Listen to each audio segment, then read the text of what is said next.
The main character of this story is named Seraphim Clive. He is a senior student at Livonian School. Tomorrow the students will write the first trial exam, and today the classrooms were being prepared for the trial exam. So the students were released early, right after the school assembly. A girl named Liana Solis appeared on the horizon. She was the best student of the year, and also the most popular girl in school. Noticing the guy, she wishes him good luck on the exam. The main character was born into an average family, and his grades weren't the highest. But he was lucky to date such a girl. True, this raised many questions among the other students, and even now, out of the corner of his ear, Seraphim heard his classmates discussing their couple. They are perplexed by what Liana could see in this nondescript guy. The girls think that they are not at all suitable for each other. Having gone home, Seraphim also began to think about this topic. In fact, he also could not understand why Liana liked him. Besides, he was worried about one more thing. His girlfriend was the first in academic performance, so he definitely wouldn't be able to enter the same university as her. Anxious thoughts began to swarm in his head, whether he was good enough for her. And just as he was thinking that he would like to be like the hero of some novel, a glow suddenly appeared above his head. The light becomes brighter and an unknown being appears from it, who immediately greets Seraphim and reports that the activation was successful. Out of fear, the young man hid behind the cupboard, telling the unknown creature not to come closer if it did not want to deal with his ruler. The creature gets angry and says that the system is not a joke, but the latest high-tech development of Planet X, where you need to complete the system's tasks, and for this it will reward the participant. However, she informs Seraphim that for now he is a regular user, and in order to become her master and own the system, he will need to pass a test. And he adds that the system already gives him the first task, which includes following his words and entering the top 10 students in the class. Seraphim is perplexed as to how he is supposed to do this. He can only get into the top 10 worst, but the creature reminds him that the young man himself said how much he wants to achieve this. But if he does not complete the task, the system will delete itself. The main character was scared not only because he had been given an impossible task, he wanted to know if this flying girl would disappear along with the system. But the creature replied that she was not a devil, so she could not give him impossible tasks. Having said this, she directed an orange beam at Seraphim, which completely covered the young man. She gave him a free beginner's pack. It would expire in a month, and how far Seraphim could advance would depend on his willingness to work. Having finished the phrase, she said goodbye and disappeared into space, leaving the hero alone. Seraphim immediately decided to get into the system and try to find out more about all this. Suddenly he saw a column that mentioned that the system had given him a brilliant memory. And of course, the young man immediately wanted to check it out. Taking the book and reading about a couple of pages, he was delighted. It all turned out to be true. He remembered everything. Continuing to admire what was happening, he suddenly came to the idea that if he did not complete the task, the system would immediately delete everything, and it turns out that he would simply have to continue living as before. Seraphim understands that when faced with ridicule and claims, he will be unable to do anything but endure or run away. But he understands that he doesn't want to put up with this anymore, because he finally has a chance to change his destiny. The hero must seize it. It is almost 2 o'clock in the afternoon, and his exam will start tomorrow at 9 in the morning. To be in shape, he needs at least 3 hours of sleep. As a result of these calculations, he comes to the conclusion that he has 14 hours to prepare. In 15 seconds, he read and memorized 2 pages, spending a minute on 8 pages. In an hour, he will learn 480 if he can remember all the answers to the questions on Chinese and mathematics that may come up on the test tomorrow. If he succeeds, then he will increase his level of knowledge by 100 points, and it is even quite possible that he will be able to score 600 points. The best student in his class had a score of 650 points, but if he could get 600 points, he would be in the top 10. At 8 o'clock in the evening, he went to have dinner, and even at this time, he did not look up from his textbook. Even his mother reprimanded him for putting the book down while eating. When the woman came to her son at 1 o'clock in the morning, she also found him sitting with a book. She reminded him that he had a test tomorrow, so it was time to go to bed. It was approaching 3 in the morning, but Seraphim still didn't go to bed, but simply continued reading under the blanket with a flashlight. Suddenly, a fairy appeared. She noticed how the young man was diligently studying, while before him 1,072 of his predecessors had failed. After all, even having received the strongest ability, without hard work, it is impossible to achieve anything.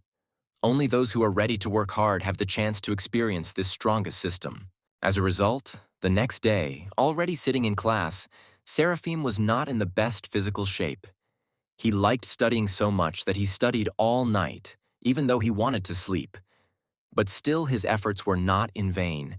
He looked at each question and remembered the answers to them.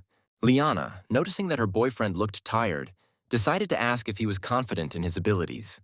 Looking at the girl with a tired look, but at the same time smiling contentedly, he said that he was sure that now he would break into the top 10. His companion was a little embarrassed. She didn't understand what was wrong with him. It seemed to her that he had changed somehow. The rest of the students heard this phrase. Muffled laughter could be heard throughout the class, and someone even choked on their drink. Noticing this, Seraphim felt a little awkward. He himself had already managed to understand how overconfident it sounded. Liana blushed a little and, smiling, told the guy that she believed in him. She stood up and, having collected her things, said goodbye to Seraphim as she was going to the exam, and finally suggested that they meet later and have lunch together. The young man waved his hand at her, while behind him, louder laughter could be heard again. The guys were discussing whether Seraphim was ashamed to be such a clown. Realizing that he was being discussed behind his back again, the main character wanted to just put on headphones out of habit so as not to hear it. But suddenly, out of anger and resentment, he squeezed the earphone. The question of whether he was worthy of dating Liana sounded in his head again. He wanted with all his heart to show everyone what he was really worth. By this time, the exam versions had already been handed out in the class, and the observer watching the class walked around the room and thought about how there were so many weak kids in this class, and there was no one here who would take the exam seriously. At that moment, Seraphim was glad of the option he received. It turned out to be one of those questions that he had learned the previous night. The difference was only in one meaning. He also knew the answers to the other questions on the form. He couldn't believe that everything except the numbers remained unchanged. Seraphim understands that in this case 600 points are nothing. He was already sure that he would receive even more than 650 points. The observer noticed how Mr. Clive was completing all the tasks suspiciously quickly. She decided to carefully look over his shoulder to make sure he wasn't cheating and ended up being very surprised. 4 days later, Seraphim came to class and again received a tease from his deskmate named Ian, who again reminded him of the phrase about the top 10. He considered the young man to be the class's biggest braggart, telling him that everyone was waiting for his next joke. Noting that it was his own fault that everyone was laughing at him, Seraphim objected to him, saying that everyone was simply jealous of him, since he and Liana were together, and therefore they were making him the scapegoat. Finally, the teacher came into the classroom with a huge pile of papers, and after carrying them to the table, she simply threw them on it. It was obvious that the teacher was displeased. She mentioned in an irritated voice that it was just a trial exam that tested their readiness and that they had gone through all the assignments in class. At this point, she could no longer restrain herself and screamed at the whole class because she did not expect her students to write it so badly, and she wanted to know if they could not pull themselves together in a critical situation. Then how were they going to enter college? She calls the students one by one, announcing the results and handing over their exam forms. Finally, she called the class's top student, David Frith, who scored 653 points, placing him second in the class and 72nd overall. David went to his desk in confusion, while everyone began to whisper among themselves and guess who in their class had come out on top, and everyone became a little tense because there was only one person left whose results had not been announced. Finally, the teacher announced Seraphim. He scored 702 points, came in first place in the class, and second overall. The young man went to get his form, satisfied, while everyone in the class, including the teacher, was perplexed by what was happening. The teachers at the Livonian school were already discussing the results of the trial exam. They were surprised how such a weak student ended up among the best. Someone suggested that the young man was definitely cheating, since the teacher had never seen a student become smarter so quickly. The teacher thought, even if the student had the opportunity to look at the reference materials during the exam, he would hardly have been able to score 700 points right away. Another teacher also thought about this, because it is impossible to find the answer to a question in a book if you have no idea where the necessary material is. And this means that the student really prepared hard. Suddenly, the deputy director loudly slammed a stack of papers on the table and loudly ordered that the topic be closed. And then he asked each of the teachers to make up a new exam version, since he wanted this notorious student to take the test again tomorrow. The next day, sitting in class, Seraphim had already managed to think that it seemed like everyone had already forgotten what happened yesterday. And what was also great was that he still remembered all the material he had learned. By this time, his memory had become even better. Suddenly, the teacher entered the classroom and asked Seraphim to go with her to the teacher's room. He hadn't even set foot outside the classroom before his classmates immediately began discussing his trip to the teacher's room, assuming that he had been caught cheating after all. Entering the teacher's room, he quickly knocked and greeted all the teachers and class teachers. The deputy director immediately suggested that he not beat around the bush and immediately stated that some teachers doubted that he had written this exam honestly. There are those who do not believe in him, and so he personally arranged for Seraphim to retake the test. The young man asked, a little irritated, if he was really the only one who would retake this exam. Another teacher had already carefully pulled out a chair for the student, telling him not to think that they doubted his abilities. He just needs to perceive the retake as an opportunity to improve his knowledge. Seraphim sat down at the table discontentedly, asking if this kind teacher, who was saying such nice things, thought that he was actually cheating. But one way or another, the hero was not worried. He learned all the questions, so he was not afraid of retaking the test. But after taking a closer look at the form, Seraphima suddenly panicked. It turned out that the teacher had prepared new assignments for him, so that the young man would definitely not have the opportunity to cheat. Even though he hadn't cheated on the practice exam, if he made a mistake now and couldn't solve these problems, he would be unfairly accused of lying, and then, out of nowhere, a fairy appeared. She greeted Seraphim and congratulated him on completing his first task. The teacher noticed how the student seemed to freeze in place, and already thought that perhaps the child was frightened by the list of questions. But suddenly, the young man hits the table and declares that everything is fine and he is ready to receive his reward. The teacher has a vague belief in his abilities and still considers him a bad student, and his behavior is proof of this. An hour and a half later, he picked up the paper and told the teacher that he was finished with chemistry. An hour and a half later, he handed the examination paper to the math teacher. The entire teaching staff immediately crowded around the teacher to find out whether the student had completed the task. The teacher replied that she was not sure about chemistry because she had not written the questions, but in all likelihood the answers were correct. But the mathematics is written without errors. Clear answers, correct solutions. She confirms that it is undoubtedly a magnificent piece of work. One of the teachers starts to get even angrier. If he knew that this was for Seraphim the flower, he would have made the tasks even more difficult so that he wouldn't show off. The teacher adjusted his glasses and asked the other teachers not to worry. Because the student would have to work hard in physics, there were such difficult questions that even the best of the best could not answer them. Seraphim begins to get irritated by these conspirators, since he can hear them all perfectly well. In the end, he turns around and smiles, saying that he did everything. The last task took a little more than 30 minutes. The teacher smugly took the work and, after looking at it, was shocked. He did not believe that the student had spent less than 30 minutes on such a difficult task. The entire teaching staff understands that at one point, they were so focused on checking assignments that they did not notice how he easily solved all the assignments in half an hour. Did he really answer the questions faster than the teacher? It seems like it wasn't luck. Maybe he had been deliberately showing bad results before. The indignant teacher almost pounced on the student, wanting to know if he had solved the last problem himself. Seraphim laughs and says that he doesn't understand what the teacher is talking about because he was under supervision the whole time, who, in their opinion, he could ask for an answer. The teacher chuckles awkwardly and explains that he is simply confused and talks about how glad he is that Seraphim got the highest score. He also adds that it would be a big mistake if this student does not understand how to participate in a physics competition. The young man wants to know whether competitions give extra points for entrance exams, and the teacher gives him a positive answer. Seraphim comes to the conclusion that then he will be able to become the second best student and get into any university. The teacher also confirms his words. But suddenly the sparkle in the student's eyes disappears, and to the teacher's surprise, he says that it is not particularly important to him and he will not participate. And if there are no more questions for him, he asks to leave. Having said this, he quickly headed towards the exit. Walking down the corridor, Seraphim thinks about how good it is that he completed the first system task and received a reward. However, he doubts that everything will be easier from now on. 3 hours ago, he received the award and immediately felt as if his mental abilities had improved. From the depths of his thoughts, he was pulled by the voice of Liana, who was also walking down the corridor and noticed her companion. Seraphim, without thinking, headed towards her, wondering what she was doing on the 6th floor. It turns out that she found out that he was called to the teacher's room and wanted to ask if everything was okay with him. The young man immediately admitted to her that he was forced to retake the exam. Everyone thinks that he could not have increased his level of knowledge in such a short time, and the young man himself would like to know if Liana believes him. The girl approached him and gently cupped his face in her hands, looking him straight in the eyes.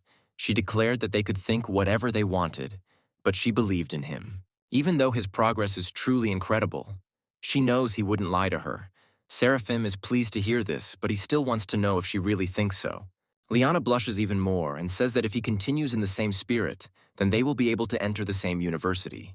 Seraphim was already preparing to embrace his beloved when a teacher came out of the teacher's room, muttering under his breath that the student was clearly not telling him everything. And if he was so smart, then why was he afraid to take part in the competition? Raising his head and seeing how close the young man was to the girl, the teacher pulled him up and immediately began to scold him for his inappropriate behavior at school. Seraphim doesn't understand what the problem is because he didn't do anything like that, but everything is serious with Liana. The teacher becomes even more furious because the student does not understand what the problem is. The teacher is angry because what kind of relationship can there be? They are still school children, and their studies can suffer from such love. The young man decides to ask him one question: where he is on the list in terms of academic performance. Gritting his teeth, the teacher answers him that he is second. Then the question turned to Liana, and the teacher had to answer that the girl was in first place.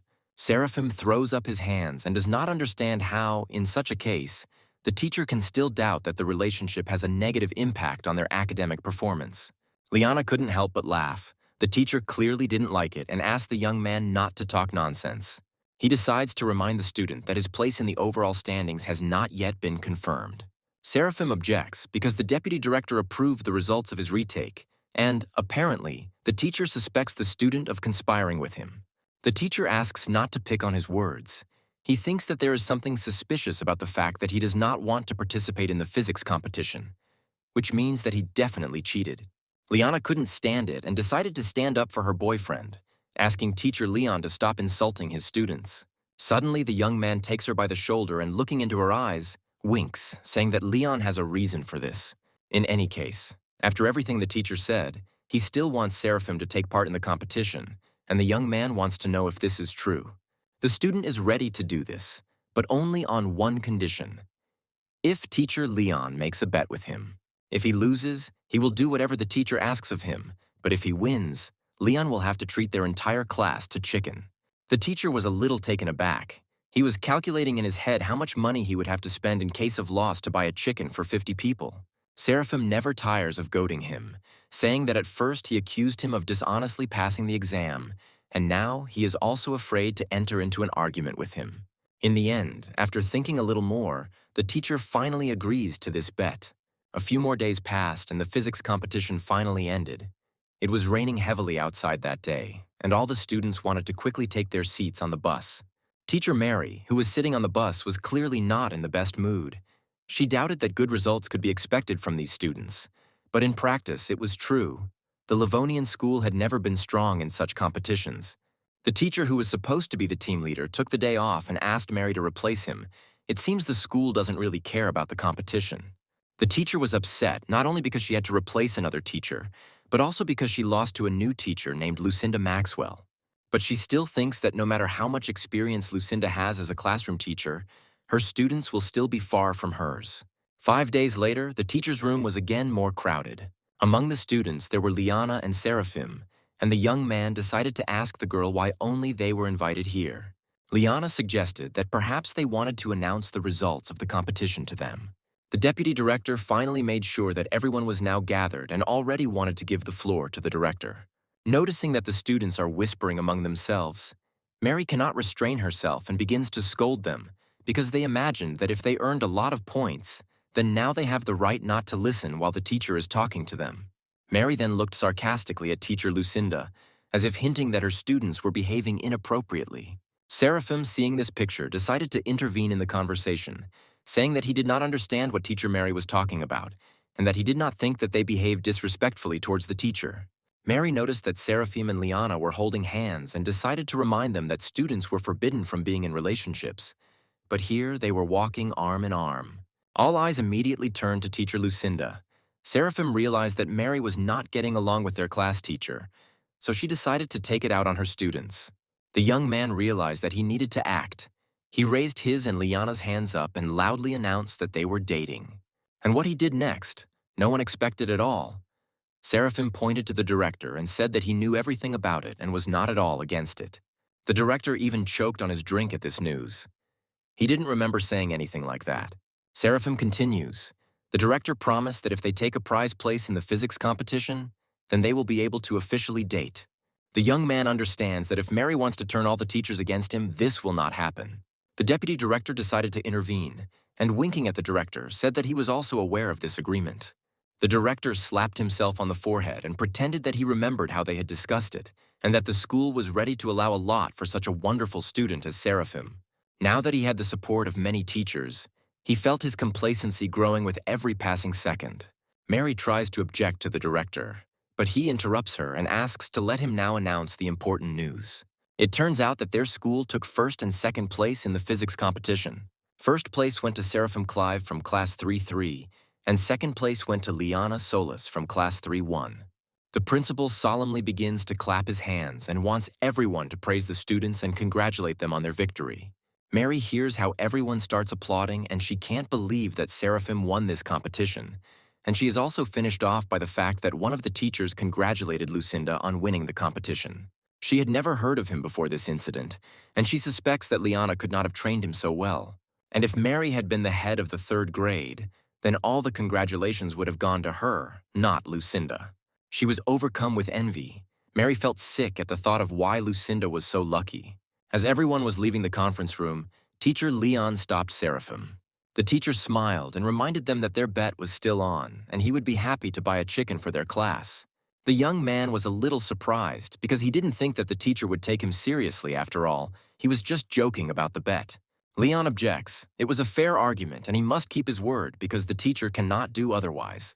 Seraphim realizes that the teachers don't seem to be trying to make life difficult for their students. It's just possible that they can be a little impatient and persistent at times. Already in class, Mary scolded her class for making so many mistakes in such simple questions. She wants them to follow the example of Seraphim from class 3-3 because it took him only a month of preparation to take first place. A contented Seraphim sitting in class continues to think about teachers and understands that sometimes they are simply worried about their academic performance. Mary continued to be angry with her class. She wanted them to follow the example of the winning student, because after passing the exams, he also took part in a competition where he won first place. Leon still kept his promise, and the whole class went to eat the goodies together. Mary did not finish her tirade. She shouted that among her students, there were simply no such hard-working students as Seraphim. The school children noticed that their teacher had already mentioned this Seraphim 10 times. If they hadn't known, they would have thought that he was her student. One of the students sitting at the back of the class even seriously wondered who this Seraphim Clive was. The fairy appeared to the student again and said that since he had successfully completed the first mission, and therefore as a reward she would grant him the ability to quickly comprehend, now he would be able to solve the assigned tasks in an instant. Seraphim was delighted, and from then on any task was within his power. As he was leaving the classroom, Ian tried to stop him, wanting to know if he was going home. The young man confirms and asks why his classmate is not going home. The fat man reminds him that today they will have a match with the first grade, and from the third parallel, Seraphim plays basketball the best, and if he does not go with them, then they will definitely lose. The young man doesn't want to take part in this at all, so he starts making excuses that he's been so busy lately and has almost forgotten about basketball. But seeing how upset Ian is, he picks him up, and holding him, says that it's time for them to go out onto the field and smash their opponents to smithereens. They arrived at the field where they were immediately greeted by their team members. But his rivals also noticed him. One of them, named Frank Kishp, addressed the Seraphim class as scum and wanted to know if they were ready for defeat. The young man was just changing into his uniform and asked Frank to chat less, since they had gathered there to play, not to chat. The opponent supports him, because time is not limited, and the one who first scores 50 points wins. The game has begun. Frank is dribbling the ball and quickly passing one opponent after another. He breaks sharply and quickly throws the ball into the basket. Now the score is 2-0 in their favor. The opposing team didn't understand how this sudden attack happened, Was this Frank really ready to kill for the ball? Ian wants to know why Seraphim is just watching this, while Frank turns to them and tells them to continue to stand aside, because that way he will definitely beat them. The main character asks his classmate not to worry, while he watched Frank dribble the ball and move forward. Then the young man felt the same as when solving problems. He seemed to feel inspired, and his brain began to think faster. His dribbling technique and the way he was able to get past defenders, Seraphim sees how to improve his movements and how to correct the mistakes he makes while dribbling the ball. And it seems he has already found the key to solving whether it is possible that the ability given to him by the system also works during basketball. Frank takes the ball away from the opponent again. He exclaims that the third grade does not seem to be so good. He advises them to try using the blocked shot. But suddenly, out of nowhere, Seraphim appears in front of him. He deftly snatches the ball and begins to dribble it. One of the opponents tried to trip him, but the young man jumped up and threw the ball forward. The ball went straight into the basket. Ian couldn't believe it. He watched his friend's game and saw that he played exactly like Frank. Only Seraphim's throw was stronger and faster. The whole team immediately rushed to him to support him and asked the young man how he saw and immediately learned the opponent's technique. Meanwhile, Frank was angry at his teammates, calling them losers, since no one stopped this brat who was throwing the ball. But the players don't agree with his claims. Why does he blame only them? Because in fact, Seraphim stole his technique of ball control. The game continues, and Frank, back on the field, shouts at the third grade not to get cocky, because they have only just started the game. Seraphim chuckled and declared that although Frank didn't understand it, the game was almost over. After another 30 minutes, almost all of the opponents were lying on the field, exhausted. The protagonist reports that the score is currently 47-2 in their favor, and thinks that they need to go easy on the opposing team. But he notices that the opponents have even stopped resisting. Then Seraphim decides that it is time to test himself. He is interested in what his limit is. He moved further away and started aiming. Frank noticed this and was shocked. His opponent was standing 3 steps beyond the three-point line. Seraphim understood that this throw would probably be 100% successful. Both teams were simply watching this with bated breath and saw the moment when the ball hit the hoop from such a distance. After that, Seraphim already realized that the game was over and was about to leave. Finally, he wants to know if the opponents are still ready to play with them because it's just a waste of time. And he compliments this with the phrase that next time they could only play with him. The next day, Frank lost all his mood to play because of Seraphim. At the same time, many players on the court were happily throwing the ball into the basket. A player named Brown Cole was throwing one ball after another, and with a couple more throws, the number of hits would exceed 100. Brown spotted Frank behind the field's bars and invited him to come out and play with them. But Frank rejects his offer because he has no desire at all. The young man wants to know if he really lost with a score of 50-0. Frank shyly says that if he were as talented as Brown, he would not have given Seraphim a break. The young man thought about it because he had heard this name somewhere before, and even supposedly knew that this student was in the 3rd grade. Brown recalled that this might be the student Mrs. Lucinda had told their class about. And his classmates also constantly talk about Seraphim. Now he has to hear this name even after school. It infuriates him that this young man is now everywhere he looks. Brown throws the ball away and asks Frank to tell him about his game with Seraphim yesterday. A little later, Ian and Seraphim were walking along the basketball court, and the main character asked his friend to go first, and he would wait for Liana. And then, out of nowhere, a basketball, perhaps intentionally thrown at him, rushed straight at the young man. Brown and Frank were standing on the court, clearly waiting for the young man. Frank introduces Seraphim Brown as the point guard for their high school team and the best player in Livonia City. He heard that the young man wanted to compete with someone in throwing the ball, so Brown made time for it. Seraphim admits that he does not want to compete and, throwing the ball back, announced that he is leaving. Brown caught the ball and wanted to know if the young man was really dating the school's #1 beauty, Liana Solis, because he didn't understand what she saw in him. He suggests that the girl might have some kind of vision problem since she can't see what a weakling her boyfriend is. Seraphim headed for the exit and declared that they would not be able to provoke him. At this time, the students had already crowded around the court and were watching the confrontation between the two guys. They realized that it looks like someone is clearly trying to fight the ball god. Seraphim decided to find out what Brown wants from him. He wants them to play, and when he loses, he will no longer be able to appear on the field and will also break up with Liana. The main character began to warm up. He agreed to this bet and indicated that they would play until 10 points. But if his opponent loses, he wants Brown to call him Big Brother. The young man agreed, but said that first the guy would have to defeat him. The spectators expected Brown to win this bet because he is the best scorer among high school students in the province. They do not understand how Seraphim dared to challenge him. Meanwhile, Mr. Cole had already scored the first goal. Seeing this, all the girls blushed a little and began to support the young man. Brown didn't stop, but demonstrated how he accurately hit the hoop from different points. Everyone saw that the young man was in great shape as always, and he was able to throw the ball into the basket 9 times out of 10. They even suggest that it would have been better for Seraphim to give up right away and not disgrace himself. Brown threw the ball into the protagonist's hands and declared that it was now his turn. The young man took a stance, and concentrating and measuring the distance, he launched the ball. All the spectators were surprised because the ball was spinning too much in the air. The ball went through the ring and, falling to the floor, the ball bounced back and landed right into Seraphim's hands. Everyone was shocked by this reception, as they had not placed any special hopes on the young man. They then watched as 9 balls were already in the basket, and the player did not even move from his spot. Brown didn't understand what the hell was going on. It didn't even look like a Superman. The students noticed that, unlike Brown, who was constantly running after the ball, Seraphim seemed to have a much more relaxed control of the ball, and they considered him a real basketball god. Before the opponent's final throw, Brown visibly tensed up, wondering if Seraphim would really score all 10 goals. While preparing to throw, the protagonist noticed that the basketball coach, Mr. Sions, was standing with the students. This made him wary because he just wants to go to the same college as Liana.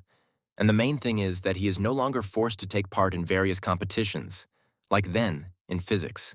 And after thinking about it, he throws the ball and, to everyone's surprise, misses the basket. Seraphim looks at Brown and, laughing, announces that it looks like they have a draw. At this moment, Mr. Sions comes forward and asks the young man to come with him to the deputy director's office.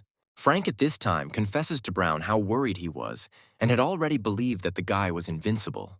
But you can't fool the best player. He saw that his opponent missed on purpose. The young man noticed how Seraphim looked at their coach and then threw a slanted 3-pointer. Frank does not believe that the enemy simply wanted to preserve Brown's reputation. Mr. Cole noted that it was rare to meet such easygoing people as Seraphim. And after all this, the young man even began to respect him. Already standing in front of the teacher's room, the main character thought, the lessons were over. Why did the deputy director suddenly call him? Entering the room, he immediately saw the deputy, who greeted the student and told him to sit down, stating that while everyone was gathered, they could begin. The teacher invited the best students of the school here, but noted that every year among the best there are always those who did not pass the entrance exams.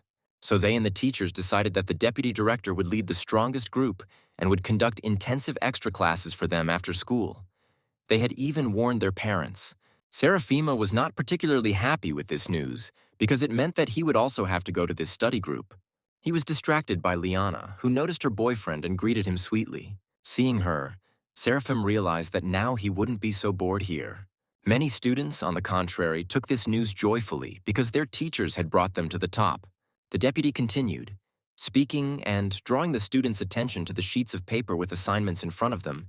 He himself identified 2 reasons why high scorers from previous years most often failed the exams.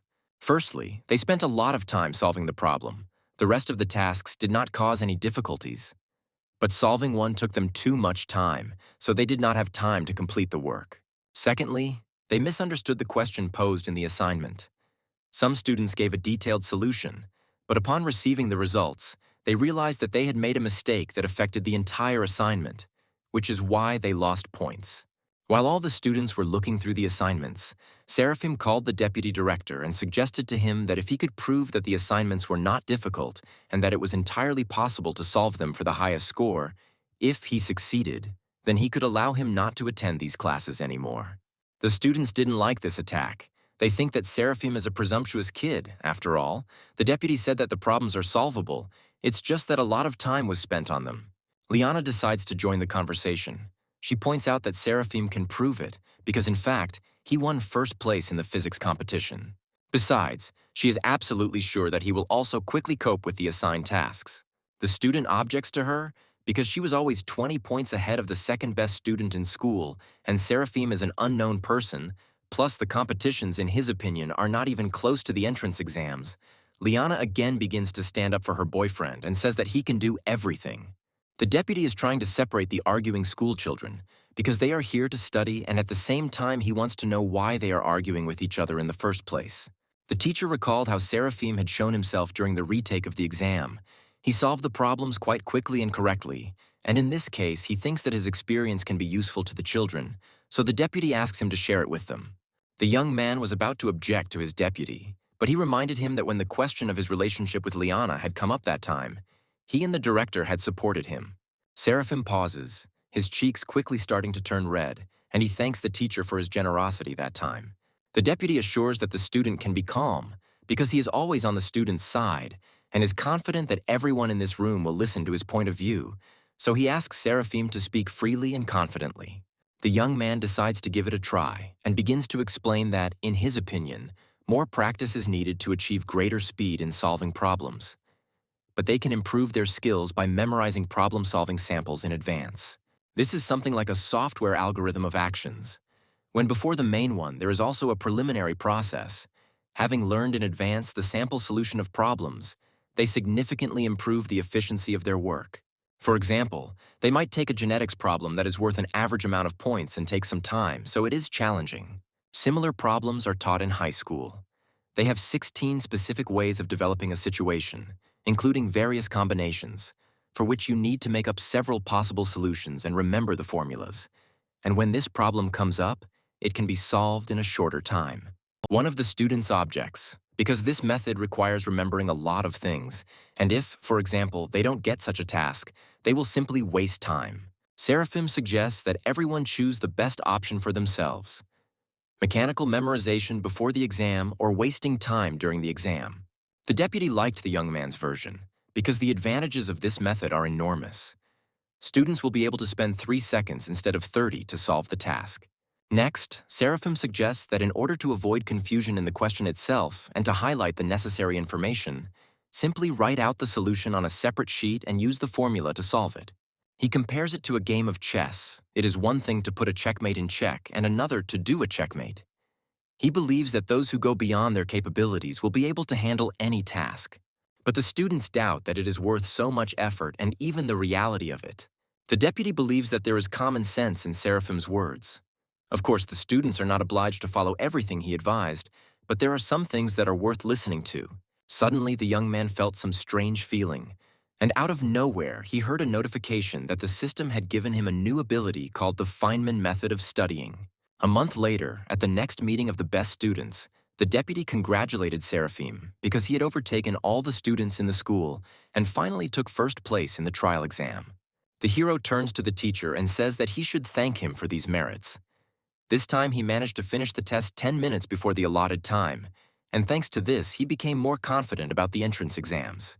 Another student also shared his experience that after working with a group for 2 weeks on exam versions, he feels that he has a better understanding of the idea of working on complex questions. Seraphim chuckles and replies that he is only too happy to help everyone. But he is sure to himself that none of the guys without a system like his will be able to reach his level. To his surprise, he notices that Liana is acting somehow distant, and there's a clear expression of sadness on her face. He wants to find out from her what's wrong. Maybe she's angry that he overtook her in the school exam. But Liana replies that this is not the case, and she is very happy for him. Seraphim still tries to find out why she feels bad, but the girl only denies it.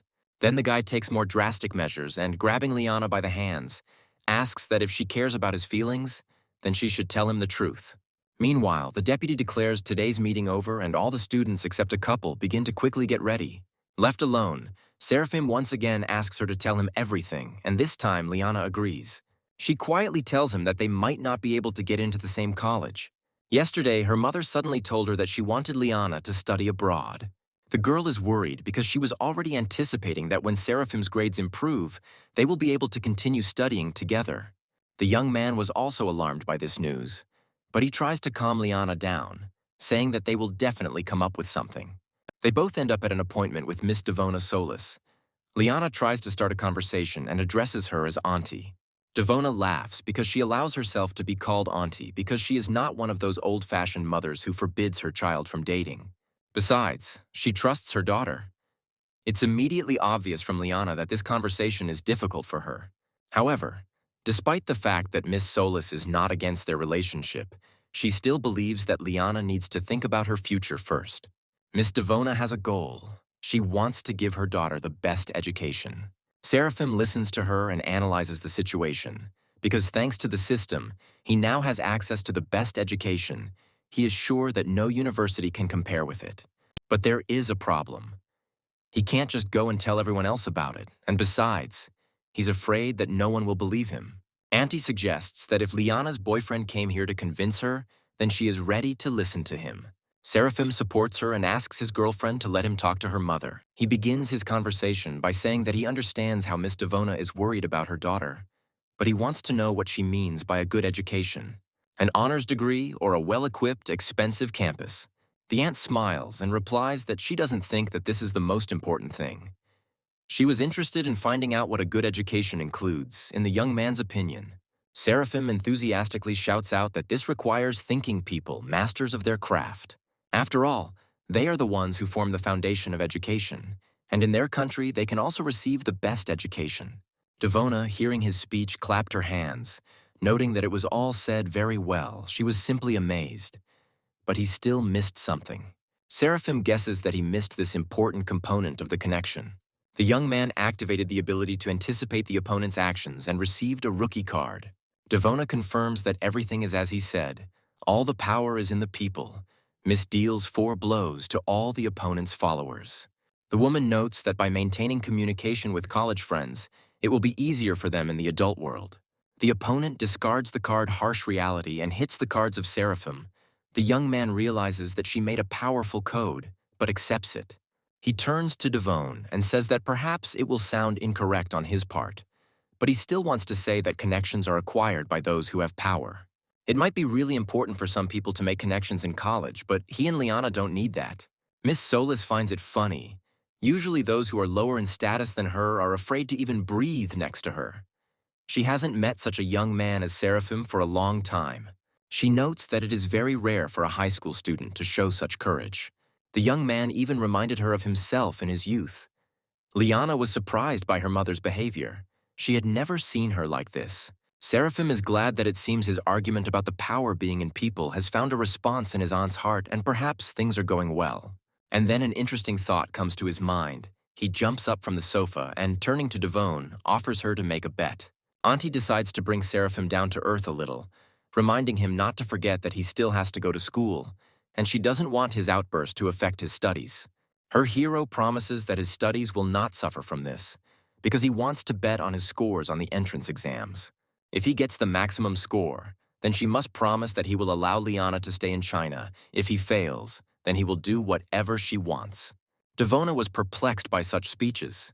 She did not believe what the young man was saying. How could he get 750 points? He was clearly out of his mind. Seraphim admits that he understands that it is not easy at all, and no one has ever managed to get the highest score on the entrance exams before. But if he is not able to do even this, then how can he consider himself worthy of Liana? How will he then have the courage to ask her to stay with him? Devona replies that Seraphim surprised her in a good way at first, but she didn't expect him to think so highly of himself. But in the end, she agrees to make a bet. But if he loses, then she will think about whether he is worthy of her daughter. Liana tries to object to her mother, but Devona continues to be angry. She will not trust her daughter to such an egoist. Miss Devona stands up and replies that she is tired and asks her daughter to walk Seraphim to the door. Liana is worried, but the young man asks her not to worry, because he will be able to convince her mother. And it was already late anyway, and he was planning to leave anyway. As he heads for the door, he realizes he didn't think he would screw up like that. He blames the system and thinks he will never forgive it. Suddenly, a mandatory assignment was given, to bet with Liana's mother for the highest score on the entrance exams, and if the assignment was failed, then Seraphim would be subjected to school bullying because of his relationship with Liana, and would also take the punishment of having his brain cells processed and subsequently losing interest in the opposite sex. During evening classes, Ian decided to ask Seraphim if he was too confident in himself, since he had just recently taken first place in the mock exam, and now his whole appearance showed that he no longer needed to study. The main character asks him to think about what he is talking about. Seraphim reads the newspaper to improve his level of knowledge. His friend asks him to stop bragging because reading the news will not help him in any way. Seraphim objects that in order to get the highest score on the entrance exams, he needs to get 9 out of 10 points in the other subjects, including in essay writing. Already sitting at night in his room, a fairy suddenly appeared in front of the young man. He immediately decided to complain why she appeared only now. The creature clearly didn't like this. She doesn't want him to call the system stupid. Seeing the fairy's anger, the hero decides that it would be better for him to agree with her. But he really wants to find out what task the system gave him. The fairy doesn't understand what he's talking about, because no additional information is provided. But she told him that the system would not give him a task that he could not handle. Seraphim does not believe his ears. Could he really get the highest score on the entrance exams? But the fairy decides to remind him better. He recently won a basketball game, and she is here to give him a reward. This news could not but please Seraphim if he was given a new skill. Then it was not surprising that the system entrusted him with such a strange task. As a result, the system opened up a skill for him, Calligraphy Master. But this is not what the young man expected. How will it help him pass the entrance exams better than anyone else? Sitting in class, he is confident that he will be able to get the highest score. The main thing is to write the essay well. Using his ability to get along with people, he must write a great essay that can resonate with people's hearts and make them feel the result he wants to achieve. Finally, classes were over and Ian decided to see if Seraphim wanted to play ball with him. Mr. Clive declines the offer because today he wants to introduce Liana to his mother. Standing in front of the door, Liana admits to the guy that she is a little nervous. Seraphim tries to calm her down, saying that his mother is wonderful. He reminds her that he was not at all afraid when he went to meet her mother. But their conversation is interrupted by the hero's mother, who suddenly opens the door. The son decides to introduce her to his girlfriend, Liana, about whom he talked a lot there. The mother immediately thought about how pretty this girl was, and her eyes widened a little when she saw that her son and this girl were holding hands. She immediately picks up the girl and enthusiastically talks about how glad she is to meet her, and that her son is very lucky to study with such a wonderful classmate. Seraphim tensed up a little, as he couldn't remember the last time his mother had been so delighted. The rest of the evening goes quite smoothly, and they have a nice conversation over dinner. Seeing off the young people, the mother declares that she will wait again for Liana to come visit again. She reminds Seraphim a little sternly to take the girl to the car. Liana is very happy about this evening. She admits that he feels so at ease. The girl noticed that his mother is softer than hers. Seraphim is glad that his girlfriend liked it, and he invites her to come to them more often, and he will try to give it his all. Liana laughs and asks what he is talking about. The young man replies that he will get the highest score on the entrance exam. Several months later, Ivy Store greets everyone on her broadcast and announces that today is the last day of entrance exams. It shows how many parents gathered in the schoolyard. College entrance exams are really a big event for every family. Ivy was embarrassed by the reactions in the chat. Everyone was sending her hearts and writing that she was the best. Someone even asked her to marry him. Seraphim and Liana appear in the frame. The girl immediately pays attention to them. Ivy assumed that these two had already shot. She decides to greet them and find out how everything went. After all, how did they manage to do it so quickly? There was still a whole hour left before the end of the exam. Seraphim confesses to her that they simply wrote all the assignments and handed them in. Ivy is in shock. She already managed to think that they were expelled from the exam for some violation. The girl admits that it simply rarely happens that students submit their work on entrance exams so quickly, and she wants to know how difficult the assignments were this year. The guys laugh and answer that the questions weren't particularly difficult. Seraphim suggested that he would probably get a perfect score. Ivy was shocked. She thought he was joking. She decides to clarify whether he is sure that he was able to get the highest score in a foreign language. Seraphim decides to clarify. He means the highest score in all subjects. Ivy thanks them for their comments and says she'll go and interview the rest of the guys. After moving away a little, the girl exhales and thinks about what a strange guy he was. But this broadcast did not go unnoticed. Rumors about the arrogant young man were already spreading online. Even the Livonian school newspaper published an article about a senior student shouting loud words, which caused a wave of controversy. This news could not pass by the director, and he decided to call Seraphim. The director approached the young man and decided to say that the student had been careless. He suggests that he look at the news, which says that the interview at the Livonian school has caused a storm of indignation, with netizens hotly discussing the pompous and arrogant students of this school. Seraphim believes that reporters really know how to make mountains out of molehills.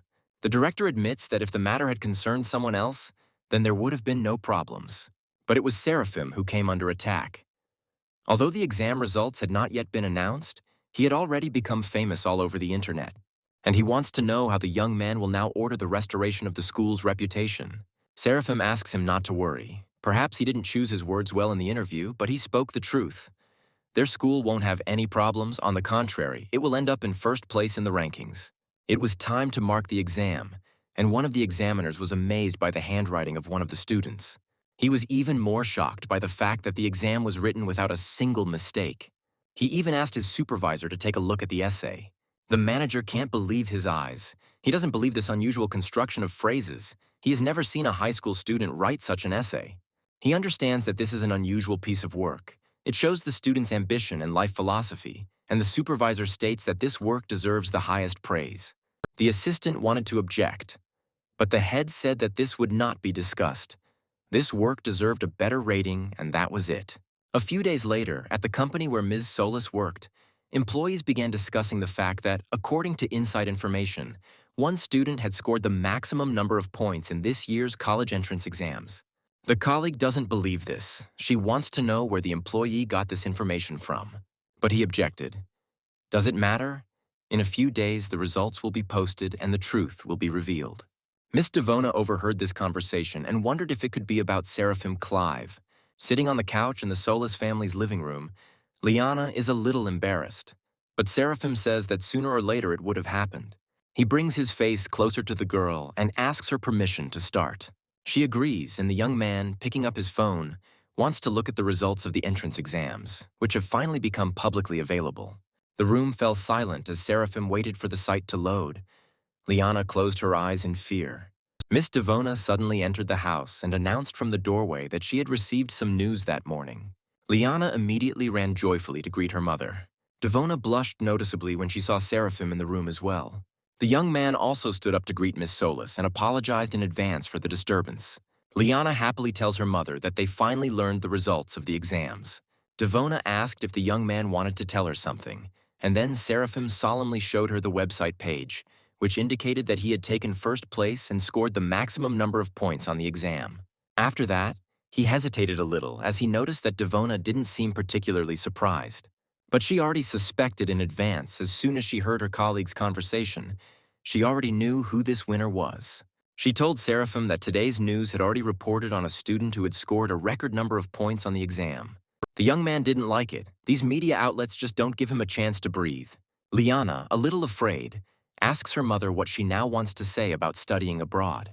Devona, of course, allows her daughter to stay in China as she promised. Miss Solis was very surprised because the fact that Seraphim received the maximum score is amazing. But as it turned out, this was not enough to impress Miss Devona. What she really liked was that he showed courage and determination, as well as the ability to back up his words with actions. Approaching Seraphim, she firmly pats him on the shoulder and declares that from now on she trusts her daughter to him. The young man cannot help but rejoice. He confirms that she is entrusting her Liana into safe hands. While the boys were happy that everything had worked out, Devona was already thinking that in a few years, the young man would stop calling her auntie. Liana couldn't resist and threw herself on Seraphim's neck, shouting that she was glad because they had managed. But their jubilation is interrupted by Miss Solis, who decides to inform them that the boys must promise her something. She states that she does not want any grandchildren until she graduates from college. Liana and Seraphim immediately blushed. They did not believe that their aunt was telling them such things. Devona reminds them that they are still too young and she doesn't want to become a grandmother before they graduate from college. Liana rushes to her mother again to hug her and ask her to stop talking about becoming a grandmother. Seraphim decides to intervene and asks Miss Solis not to worry. He promises that this will not happen. He and Liana will not go that far until they graduate from college. Devona says he believes in young people. If he was able to get the highest score on the entrance exams, then he should keep this promise too. Seraphim made this promise and immediately began to hope that perhaps it would not be so difficult. At that moment, his mother called and he immediately picked up the phone to answer her. Mother calls him because she has already received several calls from the reception of different universities. She hesitantly tries to tell him about the scores for the exam. Hearing the hesitation in her voice, He decides to tell his mother the truth himself, that everything she is told is true. She can be proud of her son, because he became the first in the ranking of students who passed the entrance exams. The mother cannot hold back her tears and even covers her mouth with her hand from such shock. She recalled how she saw her son sitting with books and studying from morning until night. The mother recalls that the last few months must have been very difficult for her boy. She never expected Seraphim to get a perfect score. His father would be so proud of him. Her son reassures her that in the future she will have even more reasons to be proud of him. 2 days later, the young people met again in a more relaxed atmosphere. Seraphim immediately noted how good Liana looked. The girl was a little surprised to see her betrothed on a bicycle. Seraphim told her to jump on the trunk, and now they were racing down the street on this sunny day.